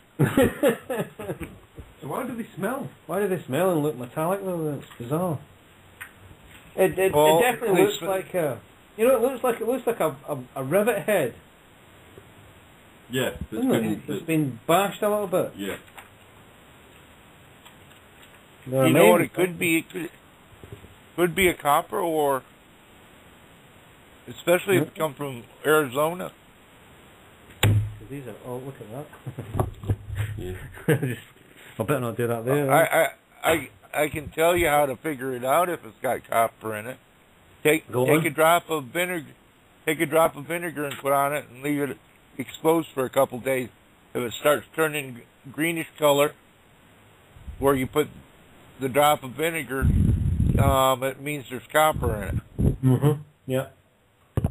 I know the green Could copper. you maybe do a streak test of some sort? Just kind of... Yeah. What, run around naked with it? Yeah. On a cricket pitch. on a full moon. Find some sort of ceramic something or something you can white that you can drag it across, and maybe try and check out the streak and compare it to something. Oh. Never heard that one. But Yeah, it's called a streak test. streak What test. it does, it creates a certain color when streak gets a piece of white porcelain. It'll make a streak or a color on it, and then you can get a rock book and you can go in there and find out what color streak by color of streak. Limit the number of things that it can be. You test hardness streak, specific gravity, things like that. And you get a general idea of what it might be just from those simple things. Yeah. Well, So have you bought those for? meditating with You're not sticking them in some August. No, I said no, dear. How much were they? 20 quid. Yeah. Yeah. But you can pay 300 quid for a set. Wow. Yeah. Loads of money. Where did you get them from then? The internet. Of course. No, there was ones that was the mail order. there was one there was one Wait a second. Let me do a search on it and see if we can come up with something. Then that's the easiest way to. I figure. Yeah. We have the I'll do internet. Yes. We can Google. Well, got the these are the internet, cheapest we got- by these are the cheapest by a few £100 Wow. on But what? From somewhere over here? Or? Yeah, from somebody in Essex. Okay, they have Boji stone, so we'll find out what it is. How are you spelling that? BOJI.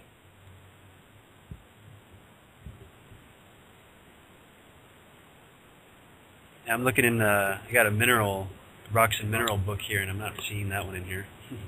Really? Well, Yep. he's got a crystal book and it's in there.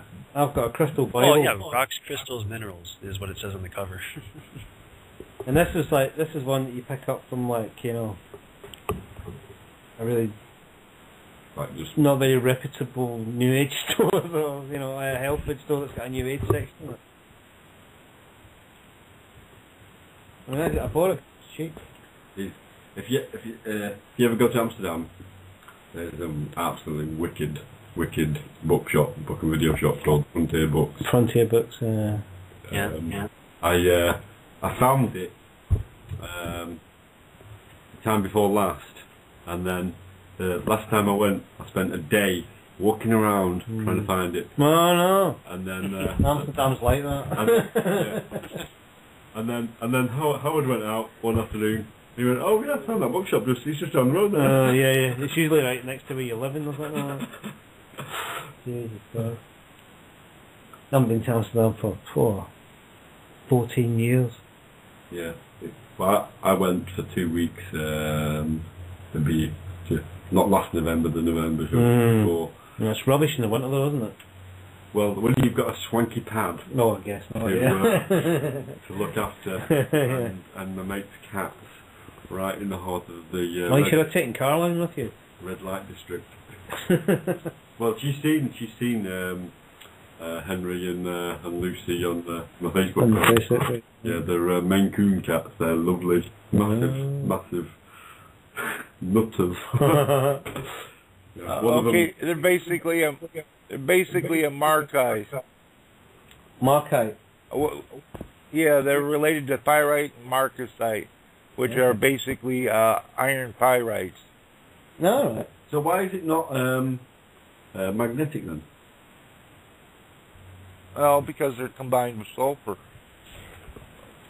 Okay. You don't have any free iron in them, probably. Yeah, I thought isn't iron only magnetic after it's been processed into iron? Okay, here's what it says. Iron sulfide content creations such as they call them Kansas pop rocks, consisting of either pyrite, marcasite, and are non-magnetic. On the other hand, iron sulfide concentrations composed of may either contain pyroholite or smycenite will be magnetic. Since yours not the magnetic, it's probably the pyrite. They're known as FENA. Yeah. Yeah. No. Yeah. FE. I didn't. Oh, yeah. Oh, any. What? No, that's sodium. sulfur. Yeah, it's sulfur. Yeah. Sulfur. What's that? S. Yeah. You got to they're a form of sulfide. Now, if you heat it up with like a blowtorch, and if you smell sulfur coming off of it, and you'll know for sure. It'll smell eggy. It'll smell like yuck. Yeah. Yeah. You'll be able to smell the sulfur. What else? Where are you getting this information from, Jay? I just looked it up online, Wikipedia. Oh, okay, right. Yeah, because I was thinking they would need to be cleansed in the same way you would cleanse normal crystals and tumblestones, wouldn't they?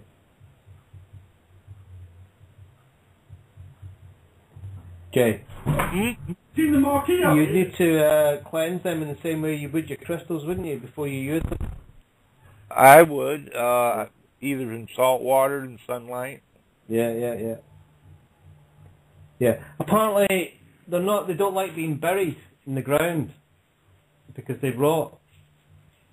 Is that what it's saying? Is it saying like that on that page? Sure. I'm bringing someone aboard. Okay. Hey. Is this David? Is this Dave? Dave. Hey. I need to put on headphones. Hold on. Okay. Otherwise, you're going to be broadcasting to the whole house, but that's not what I meant. Oh. No, there's just a group. It's like a chat, you know, the round table. Mostly, we talk about anything that comes to mind. And again, that's still not quite what I meant. Like if you obviously you've listened to Journeys with Rebecca.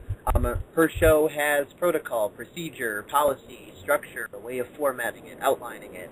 You have the opening stuff, the intro stuff, certain ways of doing things. Like, there are things that if you try to do them in such a way on, you know, her show as someone might do it on another show, there would be a conflict of interest. You know what I mean? Oh, well, this isn't very rigorous because basically, it's what we do. We bring a number of people aboard, and it's held in the round table. Any subject that's at hand. So usually our round table, people will ask the questions and stuff of the person to get more information out. Like we had Judy. You ever heard of Judy Wood? Not by name. I may or may not have seen things she's done. A lot of things that I don't know the name. Okay, in 9/11, she was one of these people that did the study and researching of 9/11, and she come up with mostly thought a lot of the stuff could be caused from John Hutchinson's effect. That there may have been some sort of possibly a scalar wave or what have you. Well, we had her on and we all asked her different questions and sort of probed her on it, as well as what else she had to say. But we did it more in a round table where anyone could ask a question and it would be discussed, so to speak. It's basically on a Type 1. We're trying to get everyone just to, be a normal. Yeah. Everyone asks questions, and that's how we do most of the things. Then we also pull off of our chat line as well, and other people call in as well. Okay. Well, I mean that's the core bulk of it, but I mean okay. So the show begins. Obviously, if there was some sort of an intro playing or something, and people talked over it, that would kind of be rude. So I'm just I'm wanting to know the structure. Okay. The way we have it is usually there's a song that automatically comes on. See, this is part of Blog Talk Radio, and what we do, we actually have a Blog Talk site, and what we do, we program the first song to come on automatically. Then usually after the song ends is when we begin our intro. Usually the one that's running it, usually Sonic runs, or Steve, depending on who's available to start it off, and then he usually goes around and introduces all the roundtable guests first, and we say hello, and then he usually introduces the person who's the guest for the subject, the subject guest for the night's topic, so to speak, and then we begin. First, they would basically tell a little bit of their history, much like any other talk show. They would begin telling a little about what they did, and then they go into their research and stuff. Then we start asking questions and stuff off of that. So anyway, Dave, hi. So there is. Hello. Hi, I'm Steve. Hello, Dave. This is Steve right here. Hello. You can't tell very much because we don't have pictures on here. Is Sonic still here, or did he leave? Yeah. I just been to the loop and probably the smoke. Okay. We've just. Okay. We just. I had someone named Steve add me. Steve add me on there. Okay, because I'm seeing this other name here, and I'm confused. Okay, I'm kind of confused for a second. Okay, it's Steve Fivecheck. Fivecheck is his wife or girlfriend. I don't know which. We never got formally, but they have children or something. So they're a couple, basically. Yeah. That's why I had Stephen Plychick on there. She's no lady, she's my wife. Yeah. So hi, Dave. Nice to see you. Hello. Actually, she's a very sweet person, but very, very mental person. She can ask some good questions. A mind of information. Oh yes, she's always grasping for new information and finding all kinds of good things for everybody to take a look at. Yeah. Mm-hmm. Definitely. Sometimes not necessarily information, but just the whole she's not a lady, she's my wife kind of reminded me of this whole this thing that I actually forgot the original joke now. I'd actually have to play it back because I actually read it off on YouTube. It's called the best joke in Ireland, and it just kind of reminded me of that. But I wouldn't be able to say it properly off the top of my head. I'd actually have to play it back, which wouldn't be a problem. I mean, I could probably locate it in 60 seconds, but I just couldn't spit it directly out of my head because I haven't refreshed that in a while. So whereabouts are you, Dave? Whereabouts in the States are you? Chicago, Illinois, right next to this great big freshwater sea that they, for some reason, refer to as a lake, and I don't know why. He's from the Windy City. Okay, right. That's the name of Chicago. Where it always rains. Well, no, it's Manchester. It's windy. It didn't used to. It didn't used to, but you see, here's what's happening. Chicago and London, weather-wise, are switching. Right. Yeah. Oh, but what's really great is when the NWO used HARP to create those 800 tornadoes to down all the levees on the river tributaries to reverse the flow of the tributaries into the Mississippi River instead of out of it. See, all these rivers are linked, and we got the Chicago River going through here. I got video. It was really ironic. During a summer of record high rains, the water level of the Chicago River was at an all-time historical low because water seeks its own level, and all the river systems are connected.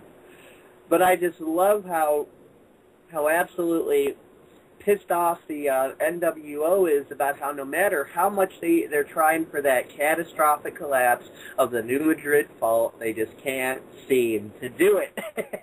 Because, first they used the whole BP oil spill to saturate and lubricate the fault with a mixture of seawater and oil, and all that did was get a few people rich where oil gushers sprung out where they normally weren't supposed to, which caused a whole bunch of mini earthquakes to slowly release the pressure.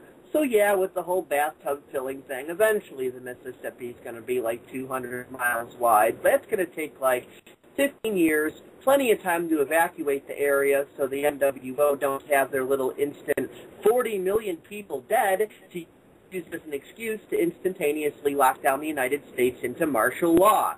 So they're not happy. It'd be interesting to find out if they're fracking around there. Probably. I would bet my mortgage on that. Yeah. Oh, I really love that term because I always think Battlestar Galactica whenever I hear the term fracking. And I guess it's the Cylons that are running it. That's our new swear word. The fracking us. Yep, it's the Battlestar Galactica swear word. Yeah. To swear without swearing. But when I hear about all the fracking that's going on, I think Battlestar Galactica, and I just picture these Cylons drilling down into the earth.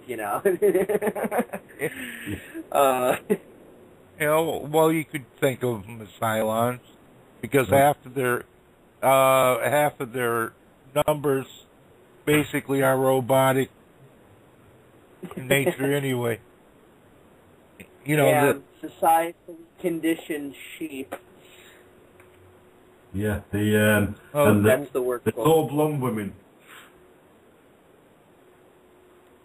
Well, I hate to call them. I'm not sure what tall blonde women have to do with fracking, but other than the Battlestar Galactica reference, but I hate to call them sheeple because one thing, if you give them a shave, you can't make any money off their hair. Okay.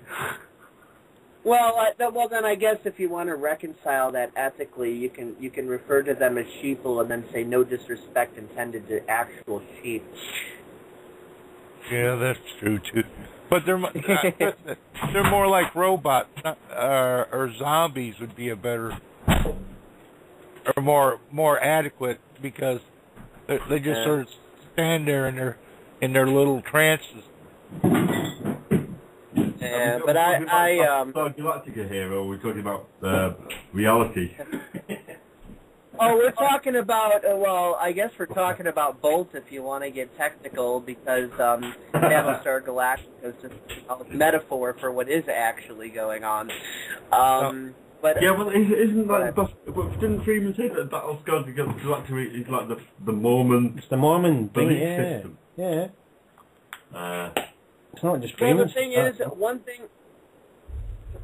thing you got to understand about every religion, doctrine, so on and so forth, is that it's always the truth woven in with lies.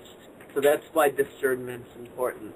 So it's not so much that the moral beliefs are quote-unquote untrue or unfactual. Of course they're true and factual. It's just the perspective, the way that it's spun is absolute malarkey.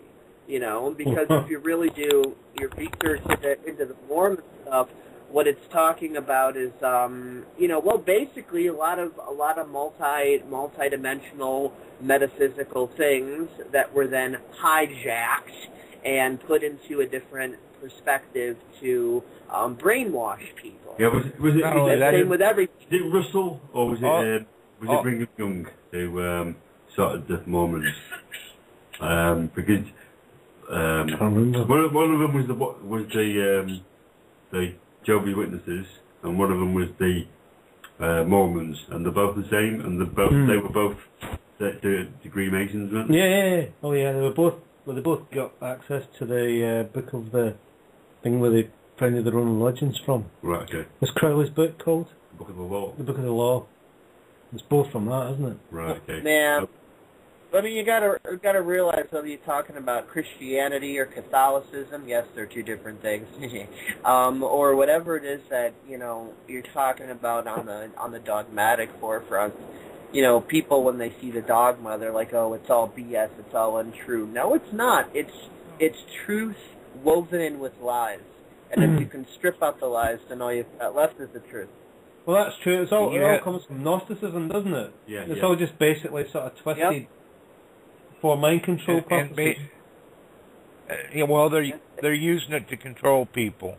All religions are used to control people in such a way that it makes it easier for government to operate itself, so to speak. But the reason why they make different religions is for dividing and conquering as well, isn't it? So that because we're all the same, basically. Yeah. But if we all follow different dogmas and stuff like that, we're easily divide and conquer is the absolute strategy. Yeah, absolutely. Because it was actually a Jewish sect called the Zadokite that formed Christianity. And it was actually was a Muslim sect that formed Judaism. Probably, or the other way around. No. Judaism's the oldest one. Yeah, Judaism's the oldest one, but the Muslim. Well, Jesus is the same story as hello. Hello. Yeah. As Skype. Yo. Skype was doing something funky. Oh, just adjust your volume control and it may help.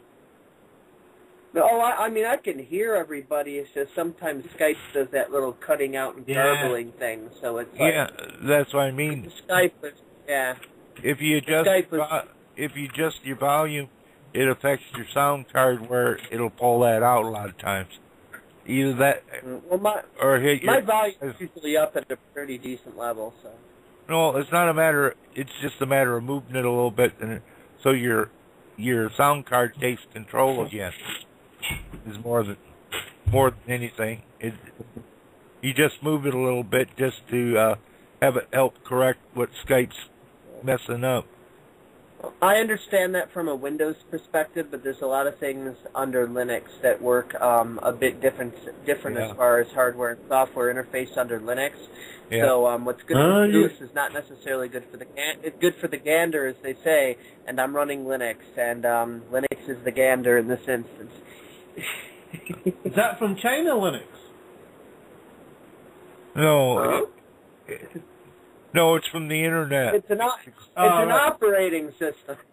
Yeah. No, I'm not talking about the toilet paper they got circulating in Europe. Linux and Microsoft are toilet papers in Europe, from what I understand. But I'm talking about the computer operating systems. So what's Linux and the toilet paper all about then? Do tell. Well, there's apparently a brand name of toilet paper and paper towels in Europe called Microsoft and Linux. Why, I don't know. It just is. I've seen the photographs. I mean, it's quite interesting. Yeah. Yeah. I wonder if it comes with a picture of Bill Gates on the paper. That would be too appropriate to be practical. So how are you spelling Linux? L-Y? N-X? No. L-I. L-I-N-U-X. Let me put it. Seeing as everybody here appears to be a bit on the metaphysics level, let me put what Linux is. Well, I'm like echo feedback for some reason. Is somebody not using headphones? Yeah, we are. We are not using headphones. Okay. That's why I'm here. So. But anyway, to put it simple, Linux is a manifestation of the Unity consciousness rising, whereas the Microsoft empire is the software symbology of the NWO lockdown. And the way Linux works is exactly the same way as Unity consciousness works. Everything is open, everything is free, everything is shared.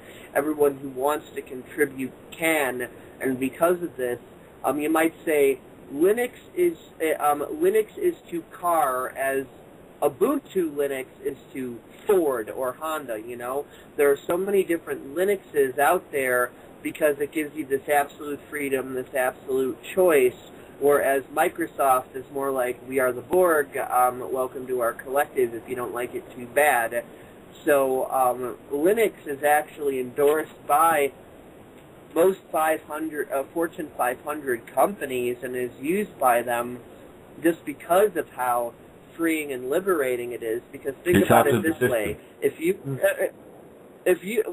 you were a big corporation and you had the choice of let's say you had 10,000 computer workstations that each needed an operating system and software. Well, if you had a choice between shoving off millions of dollars that could have been your profit over to Microsoft for all the user licenses, for the operating system and all the software, or for absolutely free, you can use Linux, and all of its amazing plethora of counterpart software, which functions more efficiently and superior to the commercial software, and it's all free and open.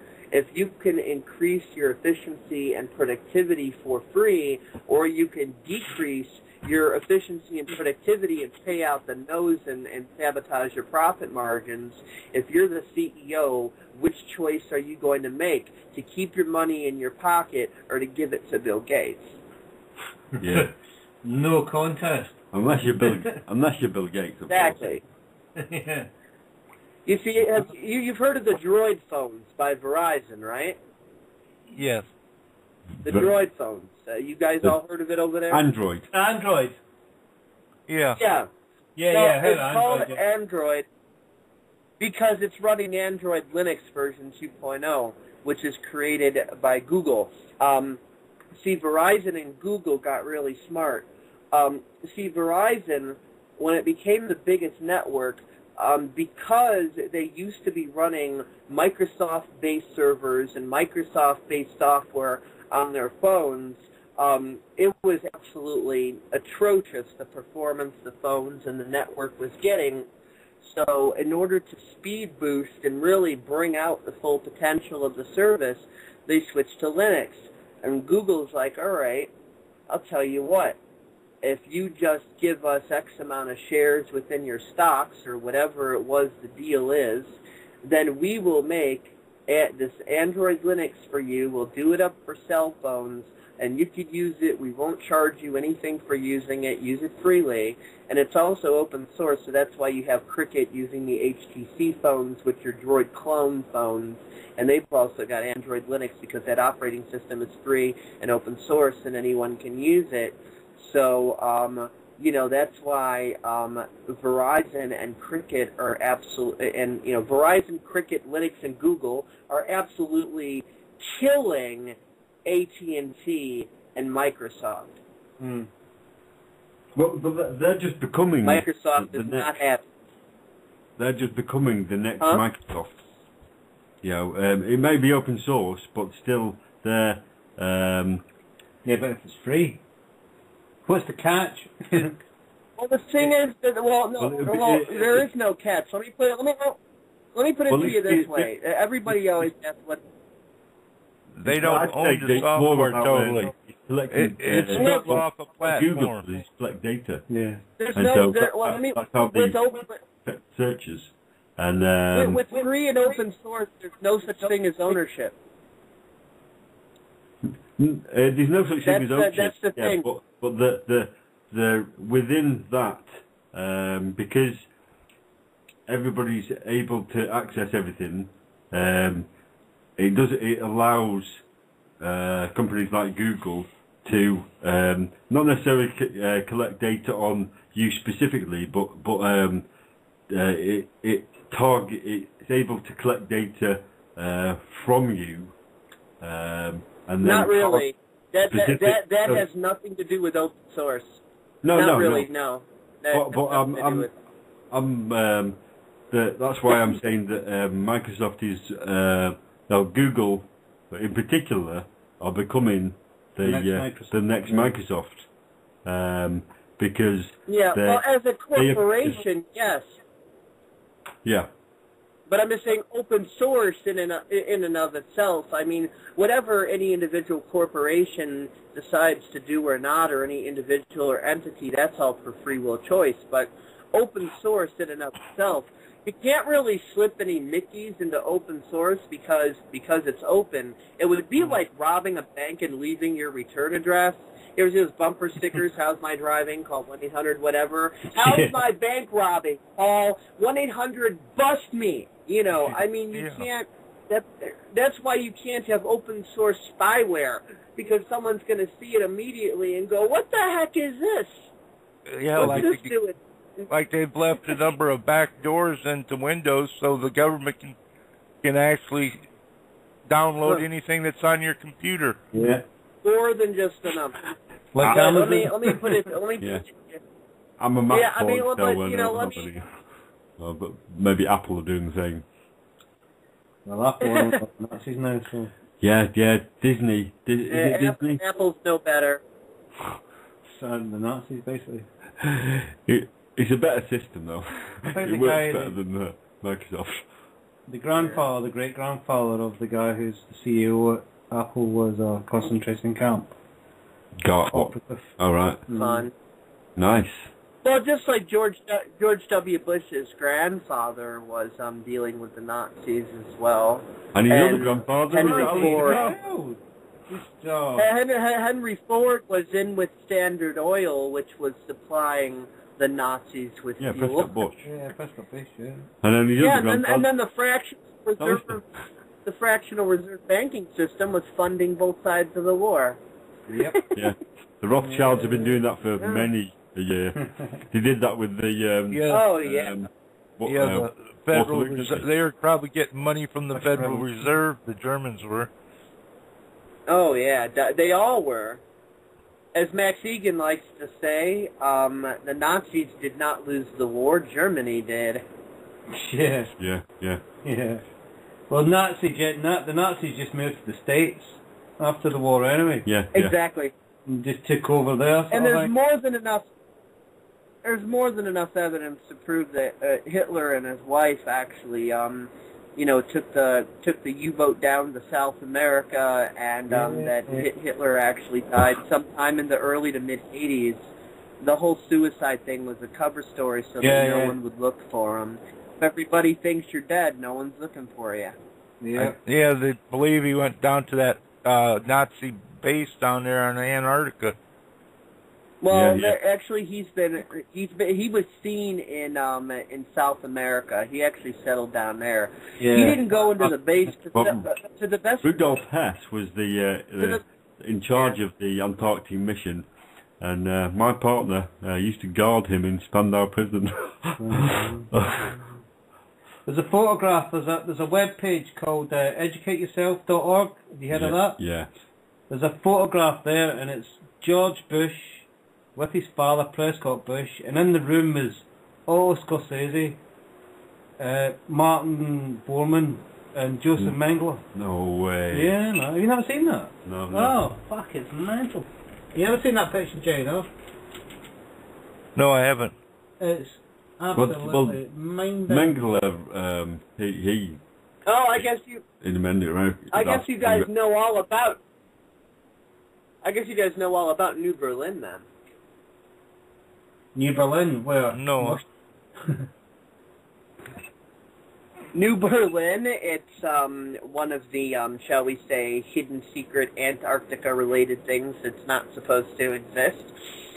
It's a city with about 2 million people in it, all descendants of Nazis. But here's the thing, to the best of my understanding of this, that was kind of set up in coalition with what some might consider to be extraterrestrial, but they're not. They're very much from here, and they were here before we were. But they basically, because they have a higher understanding of things, and they don't judge polarity. They don't see things in terms of good or bad. They kind of made a little deal with Hitler that they allowed him to reverse engineer their technology, but if Hitler lost the war, which he did, then the technology's got to be returned, and that was the hightailing it back to Antarctica. But they were also allowed to build a city that coexists with these other beings. The city is called New Berlin, and the reason, check it out, the reason that Hitler had to settle down in South America as opposed to in that city is because these entities, if you want to call them that, they're not evil at all. They are actually very peaceful. They just have a higher understanding of things. And they specifically said that any of the Nazi regime that was in charge of the concentration camps, or shall we say is of the more negative polarity, quite frankly, is not allowed to enter the city. So, Hitler was kind of put outside of his dream and put out to pasture in South America. He didn't have a choice in it. Steve's just shown me the picture of George Bush, his dad, senior, with Martin Bormann and Joseph Mengele. And what's the other guy's name? Otto Scorsese, he was Hitler's bodyguard. He was the head of Nazi International. Fucking hell. Yeah. Right, you never seen that one? It's mental. I'm going to send you this picture, Jay. Yeah, I've never seen that. But hey, all the world's a stage, as Shakespeare said. So all the government heads are a puppet show. Behind the scenes, they're all buddies. As Francis It's just Bacon like wrestling, man. Just like wrestling, yeah. You know, you got Stone Cold Steve Austin up in Hulk Hogan's space, and they're all screaming at each other and beating each other around the ring, and you know, it's like people think it's real just because people really are getting beat up and bleeding and whatever. But what they're not understanding is some people are masochists and just enjoy that sort of thing. It doesn't mean that these people are enemies. At the end of the day, they all go to the bar and share drinks with their buddies. There's no actual real animosity. It's all just a show. It's politics. It's just a form of entertainment. Yeah. Exactly. Jesse Ventura outlines this sort of stuff very well. He says politics is just like wrestling, and that's why he was able to enter into it so easily. It's the same thing. It'd be great to get Jesse on the show. Yeah, it'd be great to get Jesse Ventura. Yeah, and that's also why Arnold Schwarzenegger was able to easily enter in his government, because, as they say, politics is just show business for ugly people. Yeah, but Arnie's dad was quite, I think, he was a SS concentration camp thingy, and it could well be that he knew the Bushies, the sheriffs. Yeah. That was their business, isn't it? Oh yeah, Schwarzenegger is definitely neck deep in Illuminati dealings. He's not innocent of anything. So yeah, look at the family he's married to. Yeah. and here's another thing. If you look at who Alex Jones is married to, that gets even more interesting, doesn't it? Yeah. Oh, who's that? Alex Jones is married to a Mossad agent. A who? A Mossad. Mossad. The Illuminati. The Illuminati in Israel. Mm-hmm. Yeah. The ones who do the motel in the Middle East. They're about the most hardcore. Oh yeah. That's my family. Yeah. So the funny thing is that even though, see, here's what people don't see about Alex Jones and why. You see, Alex Jones is putting out the truth, but you ever notice that he's kind of a fear pornist about it? Yeah. That's because one of the Illuminati tricks is, if we can't lie, tell the absolute truth, but spin it so it scares the fuck out of everybody, then that way they're confused and we can easily control them. Yeah. Maybe that's how he was able to get into Bohemian Grove. Yeah, I mean, it's been well known that he's married to a Mossad person. I thought he was a raging Christian. Alex Jones. Well, I'm just saying he's married to a Mossad agent. I'm not saying he is a Mossad agent. I'm just saying, if you're wondering where his main information source is, look no further than his dad.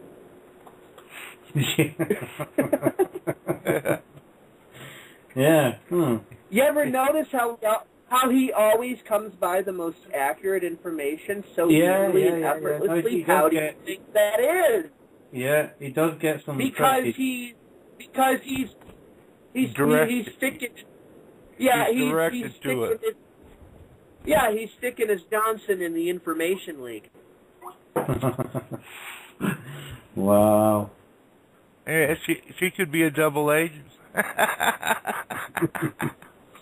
Well, he's not quote unquote an agent at all. He's just one of those people that, for the right money, the right benefits, the right pat on the back and stroke of the wiener, he's got no problem selling his soul. Doesn't mean that he's an agent. It just means he's a voluntary collaborator. But the fact that he does put the truth out there is in and of itself the deception, because then no one's going to suspect you. If you're always putting out truth, then no one's going to think, oh, well, he's on the side of the enemy, because he's putting out the truth. because the truth can always be an excellent cover. It's called plausible deniability. Governments do it all the time. You put out the truth to cover up a lie. But when you get to the ultimate truth, there is no enemy. Yeah. Yep. The ultimate truth is that all truths are true because truth is colored by perspective and believing is seeing, and thought creates reality, and the all is one and the one is all. So that's the real quantum mind game. Yeah. We are all just divine being. We're all just light. The cosmic joke has stalled. Yeah. It's a fun ride, though. Everything that you It can know, be, yeah, everything that you need to know is already inside of you. You're just tricked into thinking it's not. Yeah. And you don't need permission from it. And you don't need permission from anyone to access the information either. So give yourself permission to access. Yeah. Remember the password. you want to know a funny little synchronistic link, seeing as even if something isn't, shall we say, a conspiracy done on purpose by a group, everything always lines up in synchronicity as opposed to the will of mass consciousness. Well, check this out. Right around the time, George W. Bush gave his little hint of, if you're not with us, you're with the terrorists. Look what happened